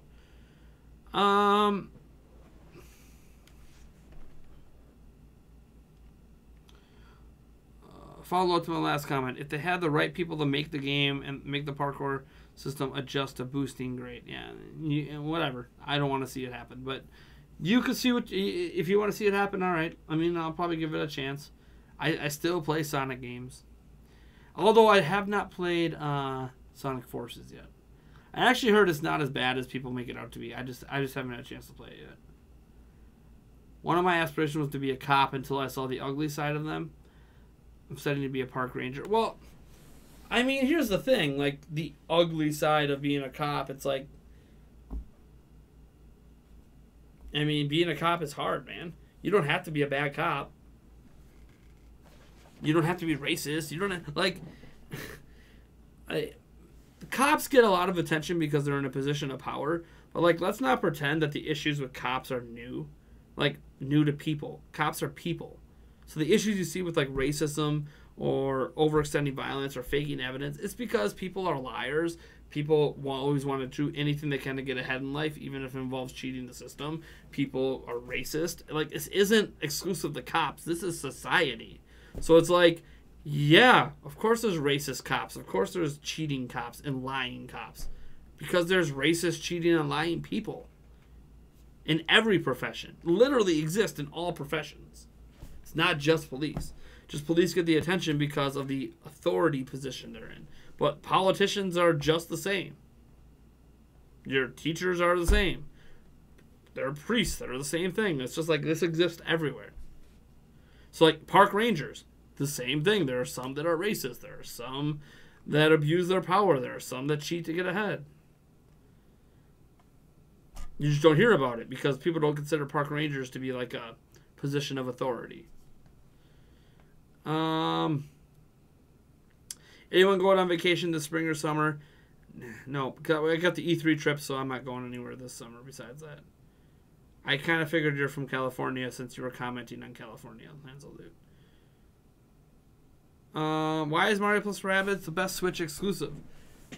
Again, this is all personal preference. It's always personal preference. I really like XCOM games. And it's an XCOM games featuring Mario and the Rabbids. And I love Mario and I love the Rabbids. And I love the humor and I love the story and I love the gameplay and I love the boss fights and I love the worlds and I love the multiplayer. There's not like a thing in that game I don't enjoy. So it's one of those things that when we're talking about Switch exclusives, because the best game on the platform is Breath of the Wild. But Breath of the Wild's an exclusive. So it's just one of those things that I just enjoy it more than I enjoy Odyssey. And I still really enjoy Odyssey. I just enjoy it more than Odyssey.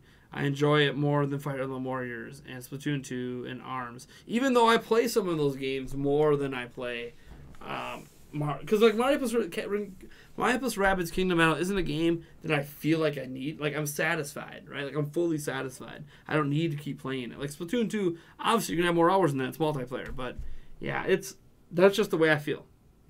It's all personal preference. Like I can't sit here and tell you like, you're wrong if you think something's better in that game. It's personal preference, man. I like those strategic kind of games. So what do you want me to say? I like strategic games more than platforming? You and your wife are going on a late honeymoon to Disneyland. Nice. Nice. Have fun, man. I haven't been to Disneyland. I've been to Disney World down in Orlando when I was a kid. But I've never been to Disneyland. Well, we don't really talk about religion, politics, and stuff on here. But since you're asking if I am a liberal, I did answer the religion question before, so I guess you're asking a political question.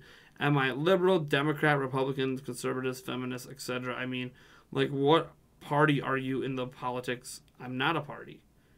If I'm anything, I'm a centralist. I'm not affiliated with any party. I don't vote party lines. I vote for candidates I think are best suited for the job, regardless of if they're going to win or not. So, Club Penguin Rewritten is coming back. I figured Club Penguin was going to eventually come back. There was no way they were not going to bring Club Penguin back, in my opinion.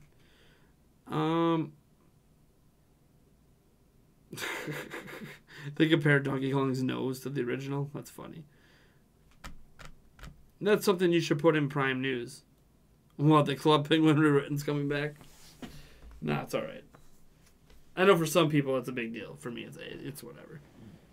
It's one of those interesting factoids. Here's what's funny, Titanium. When you talk about, I hate Game Explain's trailer re-uploads. There's moments when Game Explain is the only place that has a trailer, even before the Nintendo channel.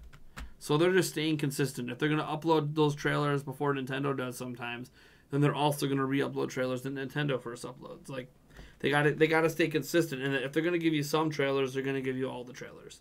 I actually appreciate that they're consistent in that you know, no matter what, you can go to Game Explain and get every single trailer for a Nintendo game ever, period. Like, they just put them all up. One spot for everything. It is kind of nice, to be honest. Like, I understand if you hate it, but all the trailers they put up, you'd have to go to like 6 different YouTube channels to get all of those trailers. Or you could just go to Game Explain. So, to each their own, you know? I mean, I don't really watch Game Explain for their trailers, of course, but like it is convenient to have all of them in one channel. Have I watched Cowbelly? No, I have not. RuneScape. Dude, I used to play RuneScape way back in the day. I played RuneScape. God, many. I gotta have money in some bank somewhere. Hold on. I only have 2 banks. Some bank somewhere. There needs to be money. There probably isn't any money in any of my banks. But I will double check. I will keep hoping that money just shows up. Ooh, there is $4 in the one bank. Unfortunately, my fiance has my bank card for that bank right now, and I don't know the bank account, the bank number. Rawr.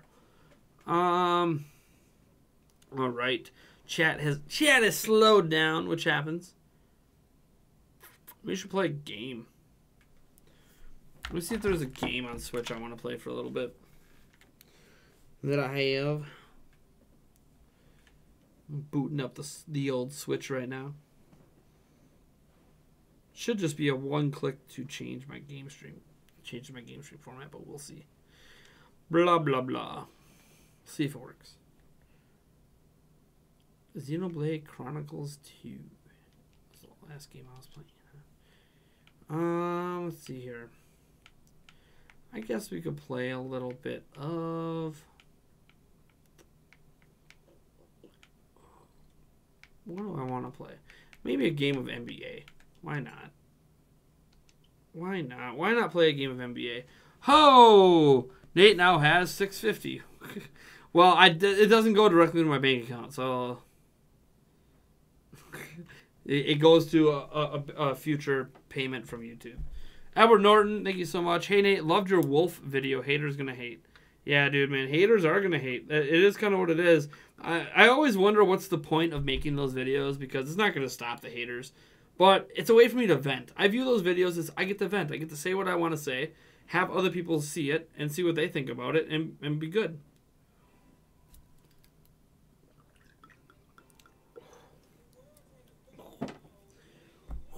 Man, this does not taste that good.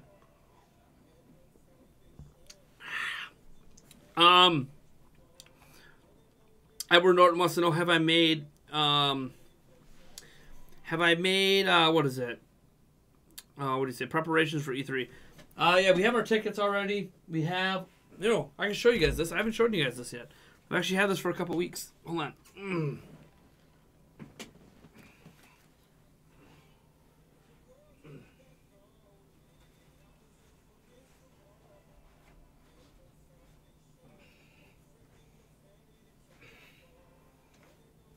These are for E3 right here. Open and show you guys what we got going on here.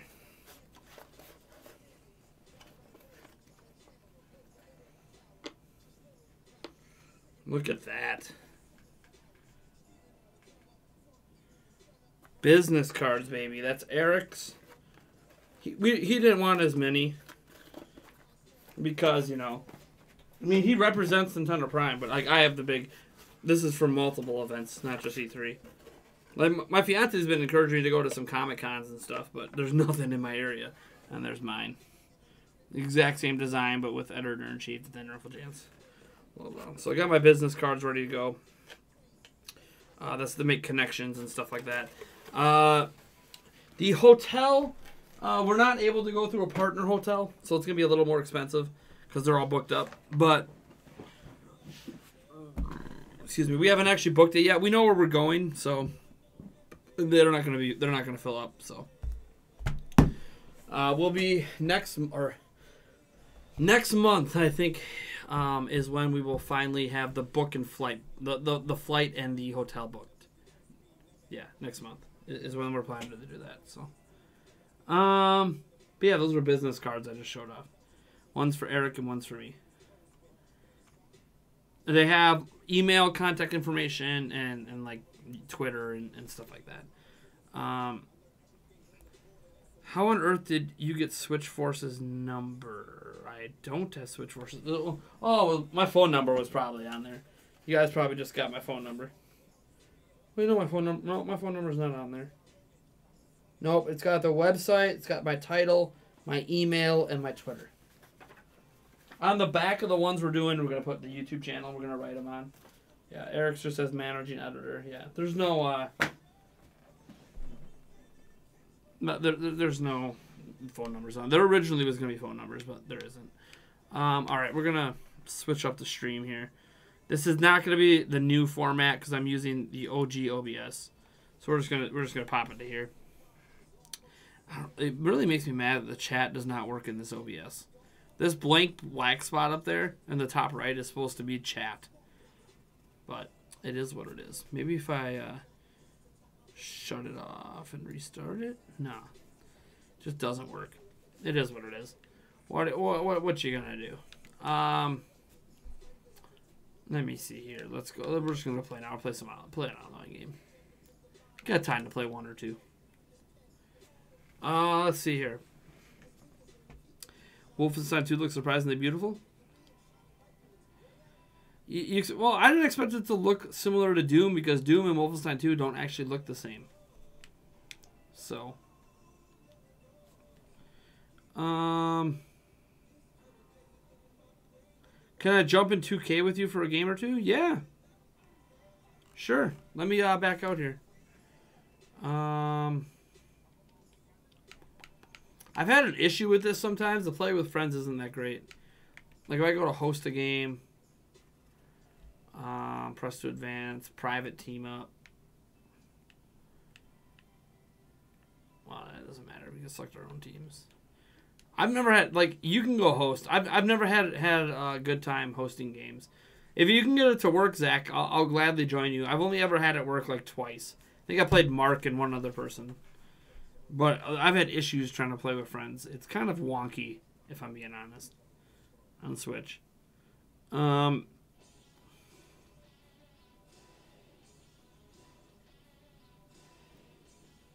Dude, if you even are... Hey, Lanzalut, if you're serious that, like, you're his neighbor and you know his number, dude, do not be putting his number out on the internet, man. Come on, what are you doing? What are you doing? What are you doing, dude? Like, if that's... Just because I don't know... Hold on. I'm removing that comment because I don't know if that's true or not. But if it is true, dude, don't put other people's phone numbers in a chat. Don't do that. That's not cool, dude. That's not cool. And besides, now that I typed in the number, it's just a number for McDonald's. So you're trolling anyways. But in fact, you're trolling. We don't accept trolls. So since you were trolling, Sorry for trolling, man. You get put on a timeout for trolling. Because you made me even have to put in the work to realize that that was McDonald's and not his number. So yeah, this is considered an M-rated stream and includes alcohol consumption, swearing, and inappropriate music. Right? Oh yeah, you guys can't hear this, duh. Turn on the switch. Here. Light go! One-man show! Got good music in here. Oh, you gotta download the update real quick? Yeah, dude, it's all good. Plus, if you host, it's a little easier on my internet. Which shouldn't matter. I should be able to host and stream just fine. I've had issues hosting for some reason. I don't know if it's related to my ISP or what. Yeah, Switchforce can contact me through email or Twitter or whatever. Take a bottle, shake it up.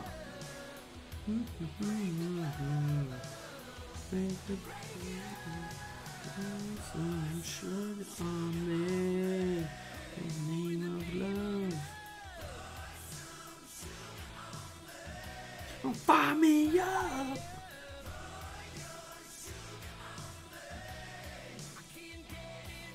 I'm hot, sticking sweet, from my head to my feet, yeah.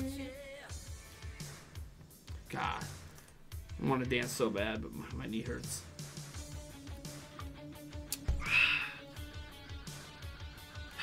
Gotta get some hard stuff in me.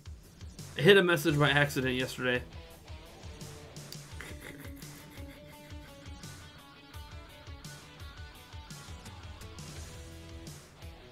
It didn't. Based on the comment, it didn't look by accident, man.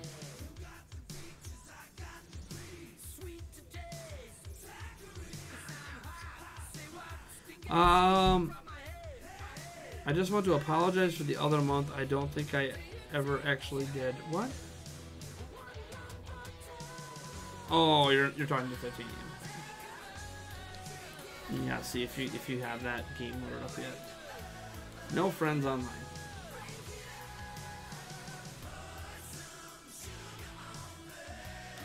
$75%. Cool. Yeah, check my Twitter or something quick.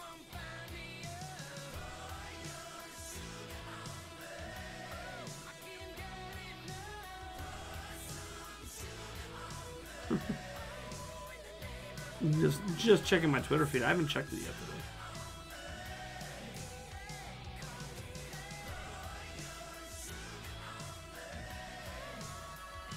How do we know the next Pokemon announcement is going to tie in?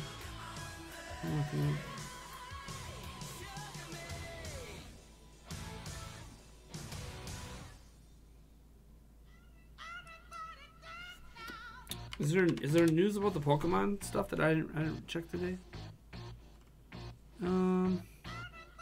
Wow, the Donkey Kong model was updated. They did change the nose. That's weird. That is weird. I mean, I'm glad they updated him with playing the Switch instead of the 3DS. But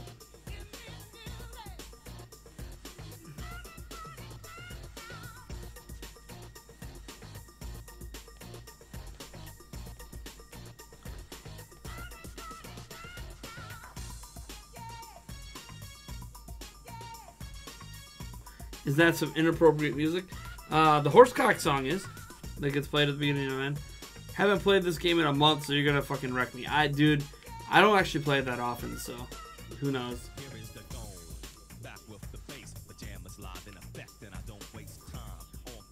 You might end up wrecking me, man. I'm not like the best ever at NBA 2K. Let me tell you, not even close. I'm just okay. I don't even know what I call it. Okay, the last video I recorded of me playing it, I was missing open shots, just bricking them hardcore because I couldn't time my jump shot. This is an Australian live stream and I don't swear enough. Fuck you. There you go. Is that good enough for you? I can join now? Alright.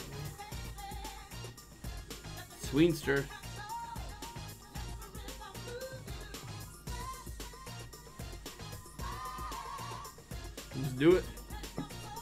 Let's do it. Oh, Sweenster's got to press plus to advance. Dun, dun.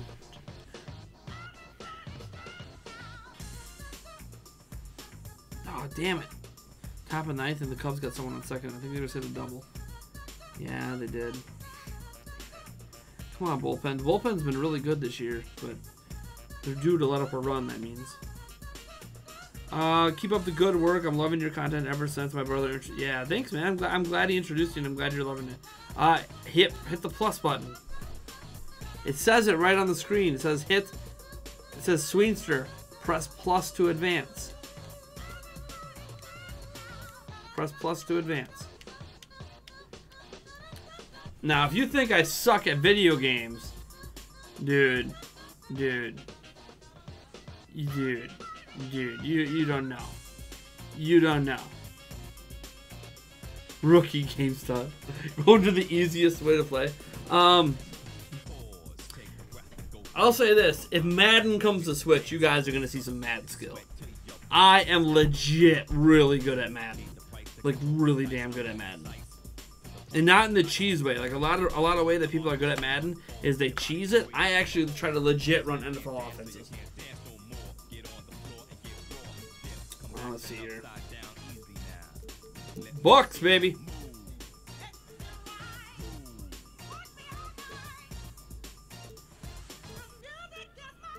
I don't know why I'm the home team, but sure. Dance now. Be any team you want. I don't care if it's the Rockets or be whoever you want to be, man. OKC. All right. $1.50.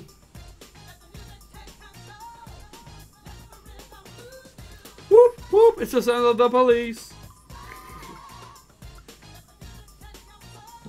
Cheers, Edward. Thank you so much.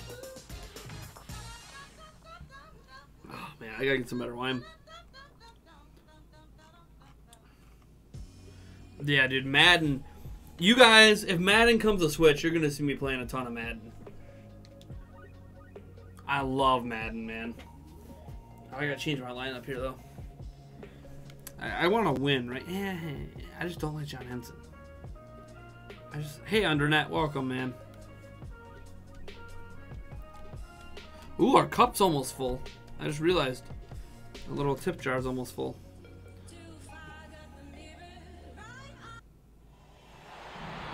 It's interconference time for the Thunder as they come in as the visiting team. Oh, I guess I'm playing with my default. 2K Sports. This is Kevin Harlan alongside Greg Anthony as well as Doris Burke. And we've got David Aldridge on the Well, I mean, if you're not going to move, I guess I'm going to score. That's 4 on 5. Or 5 on 4. So here's Oklahoma City. Trying to remember the controls, I can tell.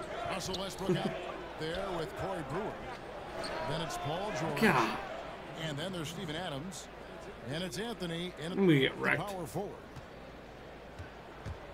We should have a fan favorite here tonight. 2 fast break teams. Lots of highlight reel plays. Doris, what can either side do to try and slow down the other? Well, both teams love to take turnovers and turn them into highlight reel. I didn't mean to do. He almost made that, but I didn't mean to shoot that. Yeah, hit the wrong button. Told you, you're gonna wreck me. Westbrook. You're gonna wreck me. I'm not that good at this game. I love playing it, but I'm not good at it. I might legit be better at basketball in real life. I ran away from the loose ball. Mate, can I join after this match if I can? What's your friend code? You can if you have my friend code. Oh, Space Jam. Space Jam's awesome. Why is I controlling Tony Snell? Stolen by Bledsoe. Yeah, Bledsoe. Snell. Okay, Snell, you can't make a layup?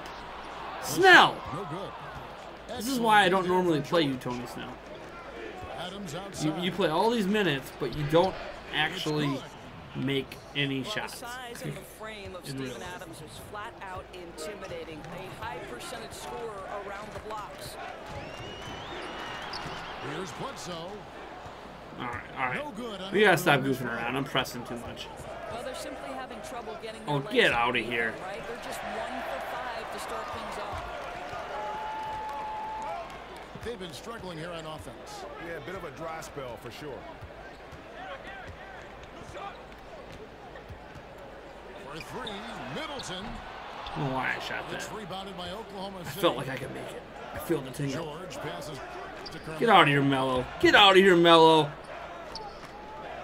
Get out of here, Mello. Time at all. Pump up the jam. Pump it up. You think about what Coach Told you Billy you're gonna Donovan wreck. has had to deal with in terms of Let's actually run my real roster offense. makeup in his tenure in Oklahoma City.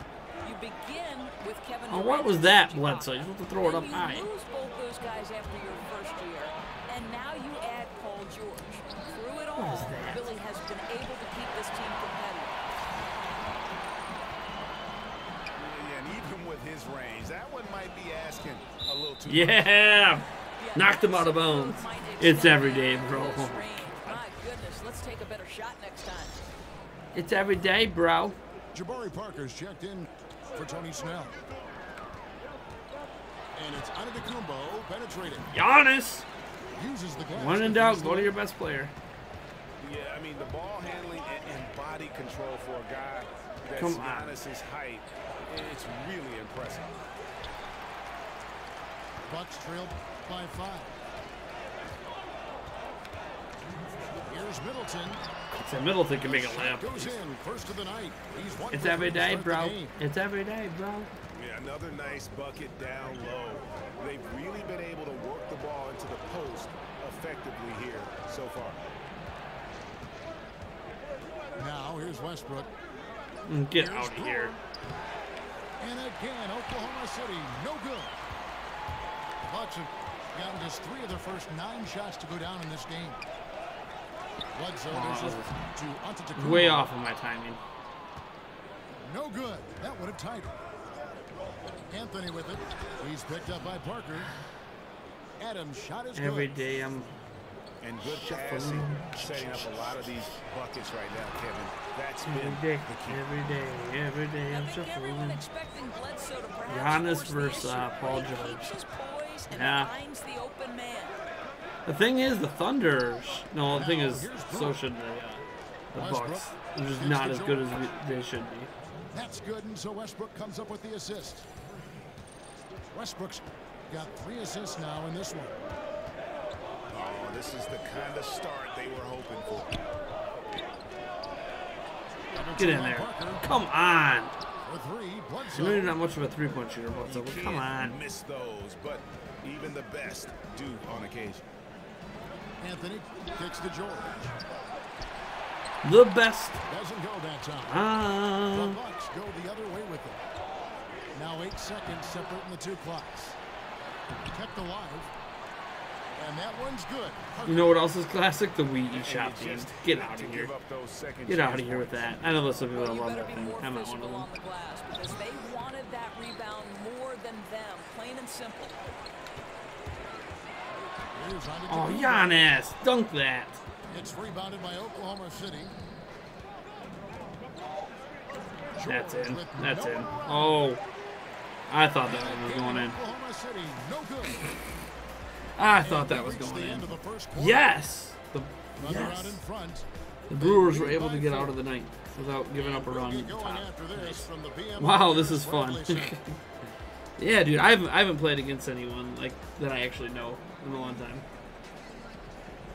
And now I the told second you, quarter I'm just not getting that set good to at this start. game. What do you guys think about the Thunder here in this one?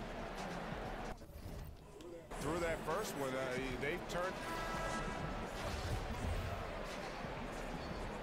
Yeah, Jason Terry, Shabazz Muhammad, Zeller. Woo! The Thunder leading by This is 4. a not good lineup for me. In a moment now to reset the lineups. courtesy Oh, of Gatorade, Brown doing the only all thing he set can for do. The second quarter of basketball. So for Oklahoma City right now, they've got Felton. Patrick Patterson is out there with Grant. And it's Ferguson in at the 3, the small forward. Jabari Parker. I don't even like you, but thanks for making the Basket 3. in 3 tries. You hope that's a wake-up call for the defense, boys, because you give them that clean a look and it's over. Screen by Grant. Oh, whatever. You're too. From deep three-point range. That's no good. Misses his first shot of the night.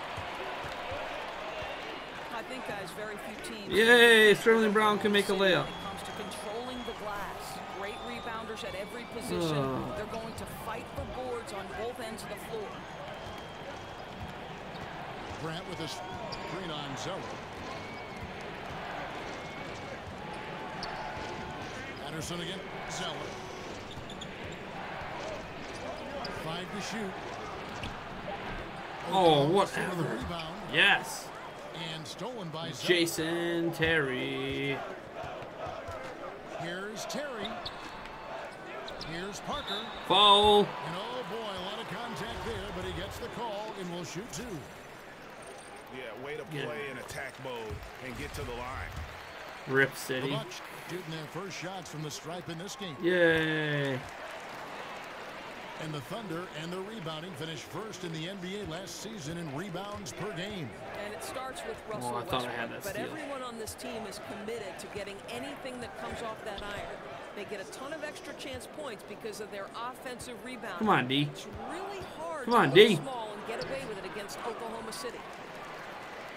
He definitely got nervous at the rim. I mean, he needs to make sure he finishes strong. And the officials called It went in anyways. award the basket.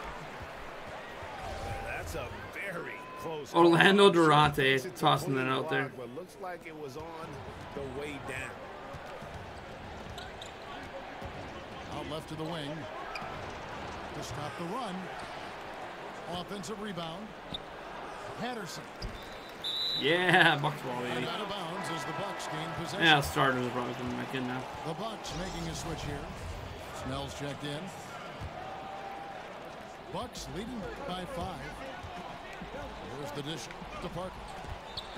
And the dunk by Parker. And I'll tell down. you, that vertical ability he has puts him in select company in NBA power forwards. May not have great size, Go. but boy, he plays First bigger Prince than of it. Bel Air. Milwaukee shooting their third free throw attempt of the game. Dishes it to Patterson.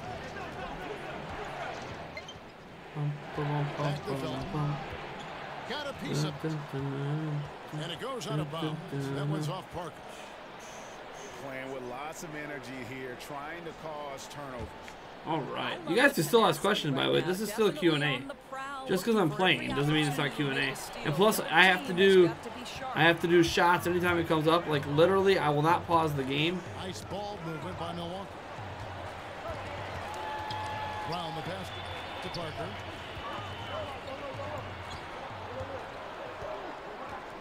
Down to 5 on the shot clock. I still have to do shots even if I'm playing. I will not pause. I will set down the controller and do the shot quick. Bucks lead. Doors with every team looking to Somebody spread the floor, blocked my get Lando that Loops space. account. Most big men are being asked to increase their range. Is the practice time going into that taking You know, away because from I have working, actually have a hack for switch. instance, on other I'm gonna have to have a fundamentals hack that you switch guys to should work see on? my Here's how you know this is for friend called real. Public. When you hear Dwight Howard talking about the fact that this guy is going to spend an entire summer trying to develop the range because he wants to extend his playing career. Sure. Dwight Howard at one time was the single most dominant back to the basket low post center. They surrounded him Giggity with shooters. goose. They put him in pick and roll, and he was an absolute Get in monster. there. Yes, Sterling Brown. Made an open 3. Hell yeah. I do know that the role of center has drastically changed in the NBA. Sorry, I get ultra competitive with my sports games. Oh, Stolen by Terry. Jabari Parker Moving it up. Parker's running. with the slam. What am I drinking tonight, Boozy Gamer? Miller Light, and then I do super chats for shots and everything. So, waiting on more super chats and donations for more You know, shots. the beauty is it hasn't just been offense, right? It's been the defense. And the shot and chart is as well. on the They're bottom. Otherwise, firing I'm just on having a all Miller cylinders Light. right now. I'm almost ready to And crack the my Bucks second lead one. is My second Miller Get Light. down to just 12 points with the basket from George. Terry kicks to Zeller. Kicks it out to Terry. Back to Zeller. The screen from Brown. It's Terry. Jason Terry, Another the three Jet. for Milwaukee. The Jet. Now it's turned into a Nice groove. Ooh, look, that wasn't an over and back one, bro. Come on, you gonna let Jason Terry stop Russell? Russell the muscle? Come on. Patterson dishes to George. Man, you really love shooting threes with Paul George, don't you? And the rebound Instead of goes to taking Jason Terry off the dribble. And that's the battle they haven't been winning today. Their work on the glass has been porous, and that's got to change.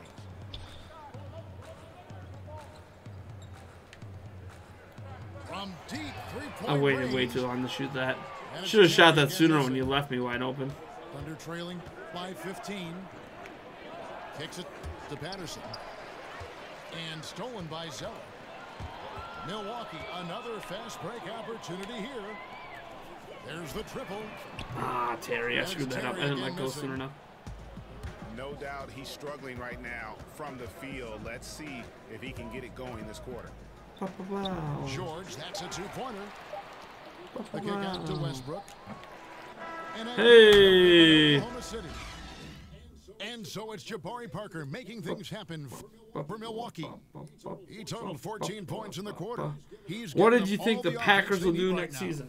We've Make got the more playoffs store and for lose in you the second right round. after this. Pretty much what they do most seasons. Nate came back. I dominated. It wasn't even a comeback. It was a dominating Back in quarter for action me. now. It's been a one-team show so far. We'll see if that changes here in the third. Heck yeah! There's an error. Brewers have a man up first and third, bottom of the ninth. Hell yeah. Come on, Brewers. You can get her done, Brewers. Come on. Here's Westbrook. Come on, come on. Still getting warmed up offensively. Come no on, buckets come yet on. in the game for him.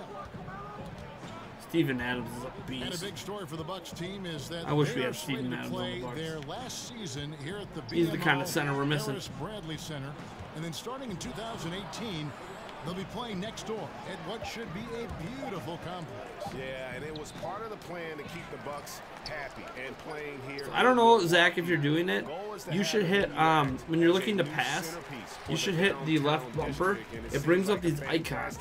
So you can pass it to the open guy. NBA arena. Chris Middleton is out there with Oh, I guess that's a... Kumbo. Then there's Bud Sorry, not the left, And there's Tony Snell. not the left bumper. I'm trying to remember what. Oh yeah, this is the left bumper. That's I must the hit the, group I must for have bumped Milwaukee it. right now. Thunder trailing by 15. I'm messing They around. could use I a got big to shot remember, is it here the to right get this bumper? offense going. It's the right Too bumper. many empty possessions. Right now, they need a basket. The feed to Antetokounmpo. Pass to Snell. Middleton for three. Drains the three-pointer. Middleton's got 5 points so far. And he can smell blood. in It's the a Christmas water. miracle. Titanium brings his I'll mouth tell you, you again. gotta admire the It's a energy. Christmas This guy miracle. really wants to put this Come one on. away. All we need is a sacrifice fly. He's checked in Who's for batting? the Bucks. Arcia? Come on, Arcia. Outside Westbrook. He kicks it to George. Pass to Anthony. Stolen by Middleton. Stolen by Henson. Fast break, Milwaukee. Giannis! And he The Greek Freak! 6 point. Giannis Antetokounmpo! Well executed. And then you love the strong finish. Yes, you love that they're not settling Why you for didn't shoot that anything three, outside man? the paint. Excellent work. You getting gotta right get better to the about tip. getting your guys open and calling And screens. again, no good by Oklahoma I'm like, City. I'm not even that good at this game, right? Game But plan like, needs to as change an example, if Chris they're going to Middleton's get out wide of this open. hole because Screwed it he up. is just not there. What a foul! And Giannis! there's the call on Giannis My boy. Antetokounmpo. My boy, Giannis, That come is on. his first foul of the game. You gotta start calling screens. You hold Ferguson's the check left in bumper for for screens. Oklahoma City. Felton comes think. in for Russell Westbrook. I remember off the top of my head. And one of the things I love about Chris Middleton is his decision making. You know, he doesn't force shots or passes when he has the ball. You gotta start Just passing lets the open play guys. develop, and that's why coaches trust him so much. As an example, right now I don't even have to cover Raymond Felton. Anthony with it. Now guarded by Antetokounmpo. Ah, Offense scuffling a bit. Usually to better start if this it was a second shot. half. Only one for the first 5. As long as they can hang on to this lead, he won't have to answer for what's been an off night for him. And the foul on Eric Bledsoe. I'm like giving you an open guy. I'm just begging you to actually give him the ball when he's wide open. And with Middleton in his decision making, it's true for both his scoring and his Oh, passing. 5 The seconds. amount he facilitates, he has. Sorry, I disappeared for a bit trying to get footage for No Wind Waker. Nice, turnovers, man. Solid field goal percentage. Wind Waker. And his passing gets better every year. Muhammad on the wing. Bledsoe again. Anthony in the corner. Middleton with it. Hansen sets a screen for Middleton. Goes up to the stripe. Oh, I can't believe they called that a It's gonna be foul. two free throws. Drew contact on I the got shot. bailed out. Doors back in college, That's you doing a earned a foul. master's in education. How close were you to pursuing that path versus veering into becoming an Lagging. amateur basketball coach? Yeah, you know, to be honest, The with you, lagging, I the always lagging, knew the I had to what? be a high school teacher and a basketball coach, and Should someday be maybe lagging. I I'll don't coach see the any boys' lag. high school basketball team. Very close. Oh, to you're that. lagging. I happened Your into internet's broadcasting. lagging. I left coaching at Providence College. They put their women's Thought you basketball meant my games stream on for a second. radio, I'm like, and that was my entree into the business. And slowly but surely, it grew every year. But still educating still. you right? I mean, used to don't be you able to feel shoot there's three a part of Shabazz? education to being an amateur? Oh, there's no question about it. You are trying to help that viewer. You used to be able to shoot 3 Shabazz. We are fortunate enough to be. Could I be a moderator? I've Describing worked at what's many going places on. where I need to It's a lot stop of fun. You're a shoplifters. That's not really how PhD in moderation works. broadcasting. We don't really have shoplifters. And again, Oklahoma City, no good. So the answer is, how about no? Onda Tecumbo passes to Henson. Bledsoe for three. Outside, Onda Tecumbo. Felton against Muhammad. Feeds to Parker.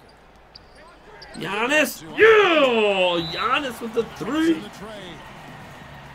What Nate playing? What am I playing? NBA 2K18 on Switch.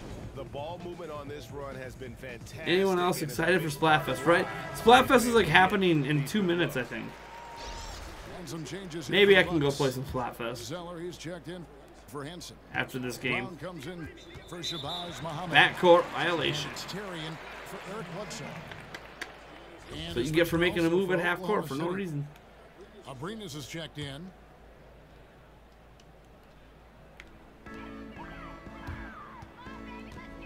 Outside, out of the Kumbo. He dishes it to Zeller. The three. I mean, you left Jason Terry wide open. The only thing he can do is shoot 3s. Another triple. And 40-year-old that's been man the story just of drills this second 3s, half. man. Boy, they have consistently been draining shots from deep, and that can take the heart out of an opponent. Hey, there you go. You actually passed it to the open guy. And right away, they match it with a three-pointer of their own. Oh, Felton puts a terrific spin on God, his Terry, I shots don't know from why you're deep. playing point. Stroke is too nice. We've got a 9-second The old between man, the shot clock and the game Terry! Oh, Jason Terry can still get up and jam. clock. Rips down the I don't think I've seen him do breakaway that all year.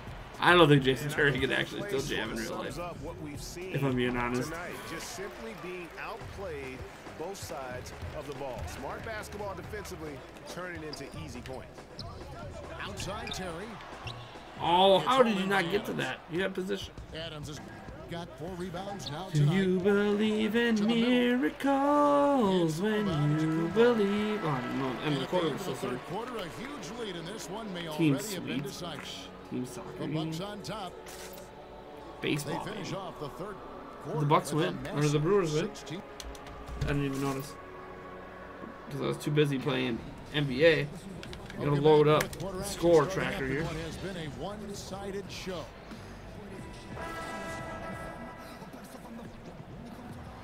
Wow. The 76ers beat the Cavs today. Oh, the Brewers did win. Nice. Milwaukee's gotten the three-point bug tonight. They've taken 15 shots outside the arc. 6 of 15. Oh, Thon Maker's in, baby. So for Oklahoma City right now, they've got Patrick Patterson. Oh, He's out there with Grant. it's okay. Don't worry, Thon. I'll get you the ball. There with Felton. I'll get you the ball, And Thon. Don't worry Sabrina's about in it. at the shooting guard. Don't worry about it, Thon. I got you. And the foul on Jason Terry. Nah, my fault. That is his first foul of the game.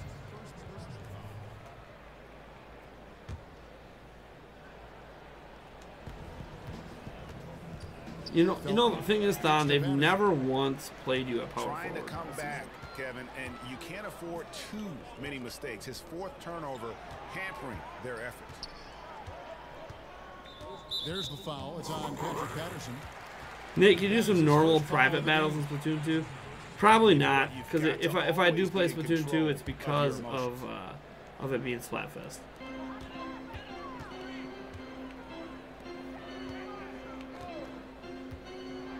Now, here's Maker. He's guarded closely. Tries a 3. Thon Maker! I don't know how he, well, you were off to the side. It was more of a, I know it's like contested, but it basically was an open shot. And Maker sends it back. It's a +5 advantage for them in rebounding after that one. Sterling Brown. Getting their points now almost exclusively from the triple. 4 of their last 5 makes are from beyond the arc.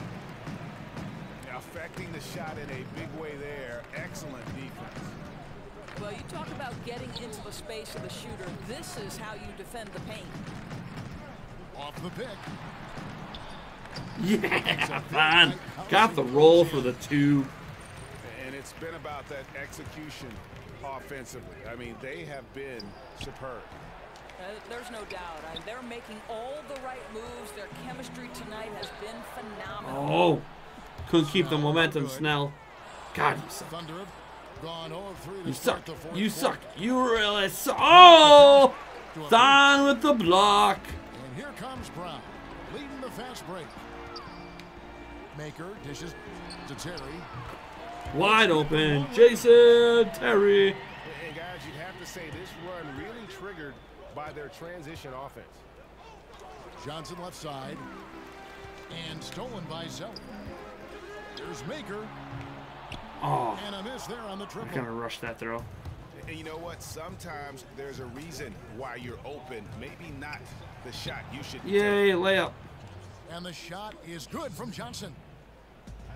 I'll tell you, it takes fantastic vision and flawless timing to produce an assist like that. Abrinas kicks to Felton. To the middle. And it's Grant in the corner. Oh, out of bounds, Thunderbolt. And it's out of bounds. Oklahoma City able to Oh, retain let's see here. Muhammad, he's checked in for Brown.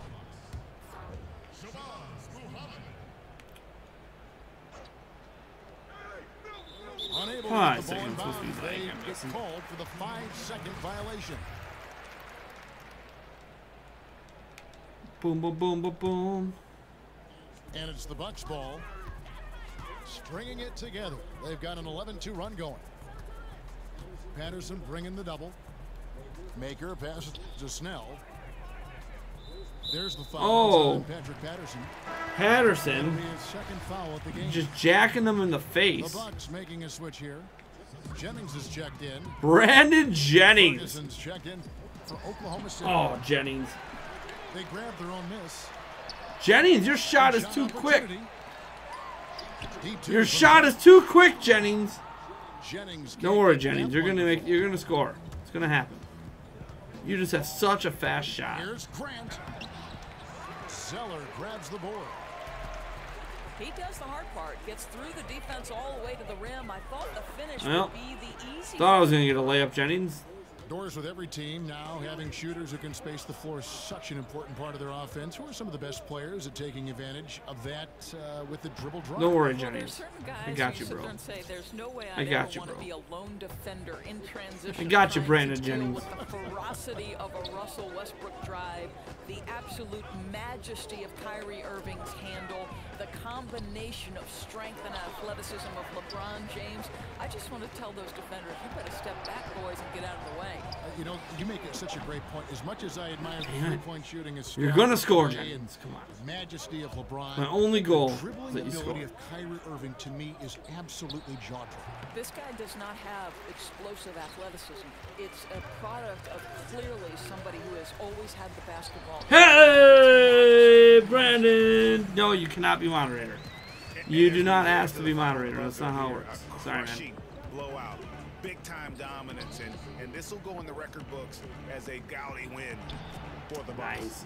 You actually waited for a good time One-sided as it to gets shoot that. today. You know, there were some dominant moments in about every facet of this game for that team. Yeah, I mean, Kevin, it's hard to think of what didn't.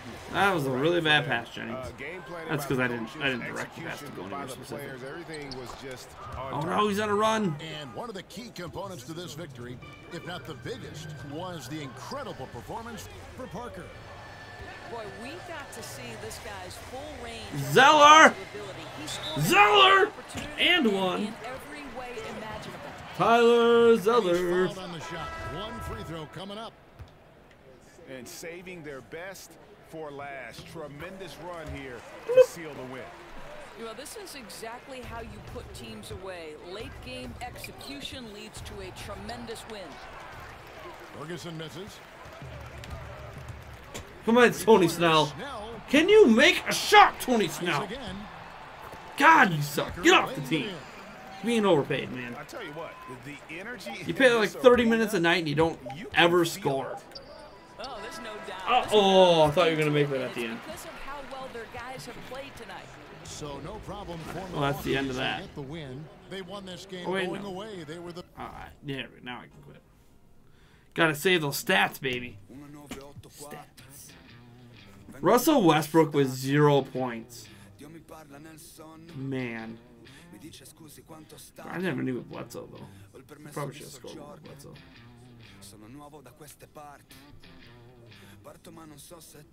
Alright.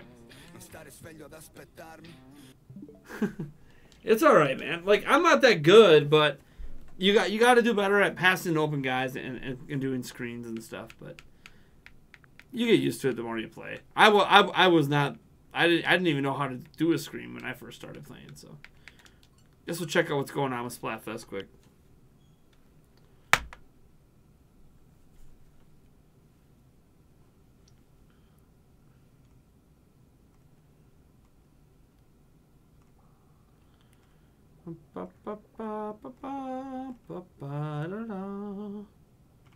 Whoever dislikes is gonna get the belt.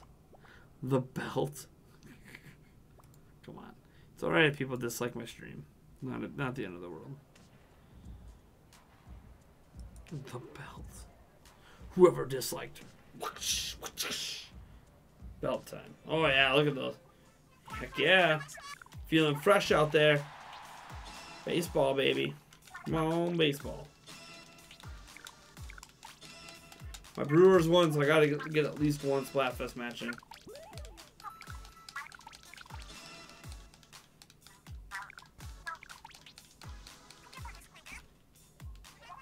Stay off the hook. You don't get cooked, stay off the hook. You lagged during the third quarter? Dude, I did. That third quarter is when I mean, I was already with a decent lead after the second, but that third quarter, that really put you away. What games am I currently playing? Splatoon 2. Isn't it obvious? Oh, let's see here. Solo. Here we go. I gotta get at least one matching because the Brewers won. Team baseball, baby.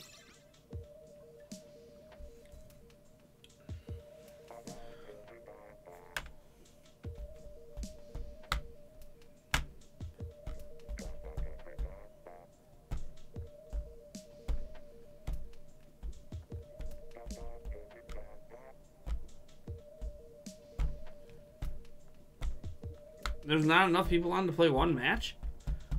Come on. Oh, there we go. There we go. Baseball fangirl. Alright, we got the baseball team ready to go. The mods are against me. The mods are not against you, dude. If they were against you, you'd be banned. They're not against you, man. There's no conspiracies. Oh.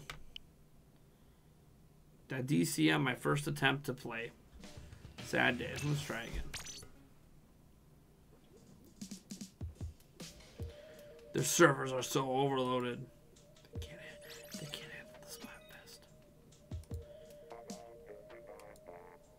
I gotta get the closing song ready here.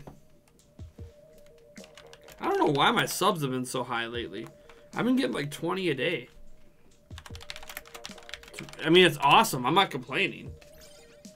Just like the momentum hasn't been slowing down since last week. It's kind of neat. I like it. I like it a lot.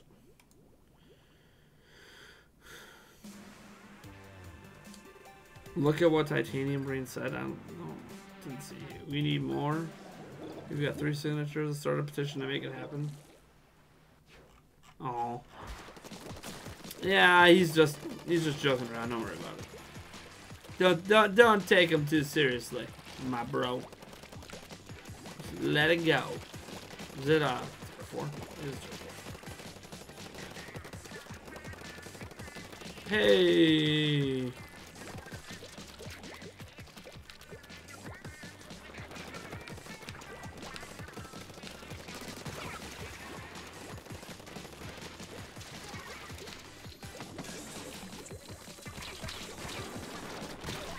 I didn't have enough yet?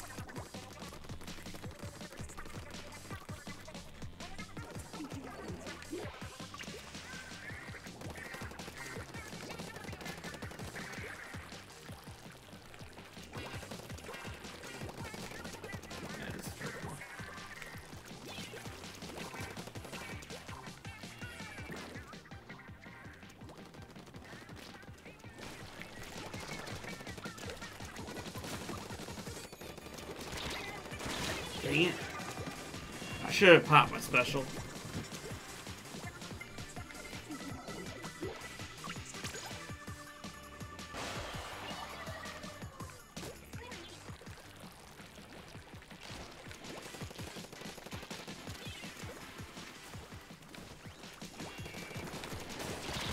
Wow, why did I do that? Walked right in there.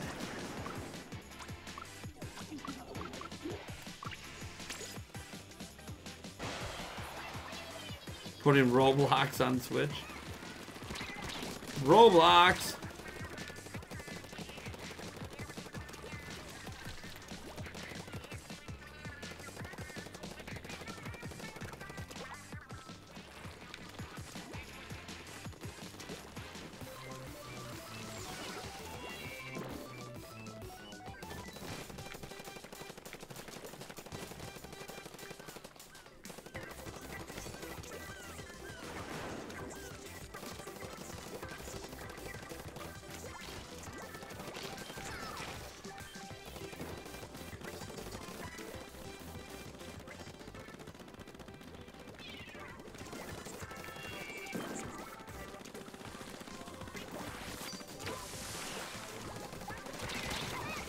Oh, Jesus, Jesus, take the wheel.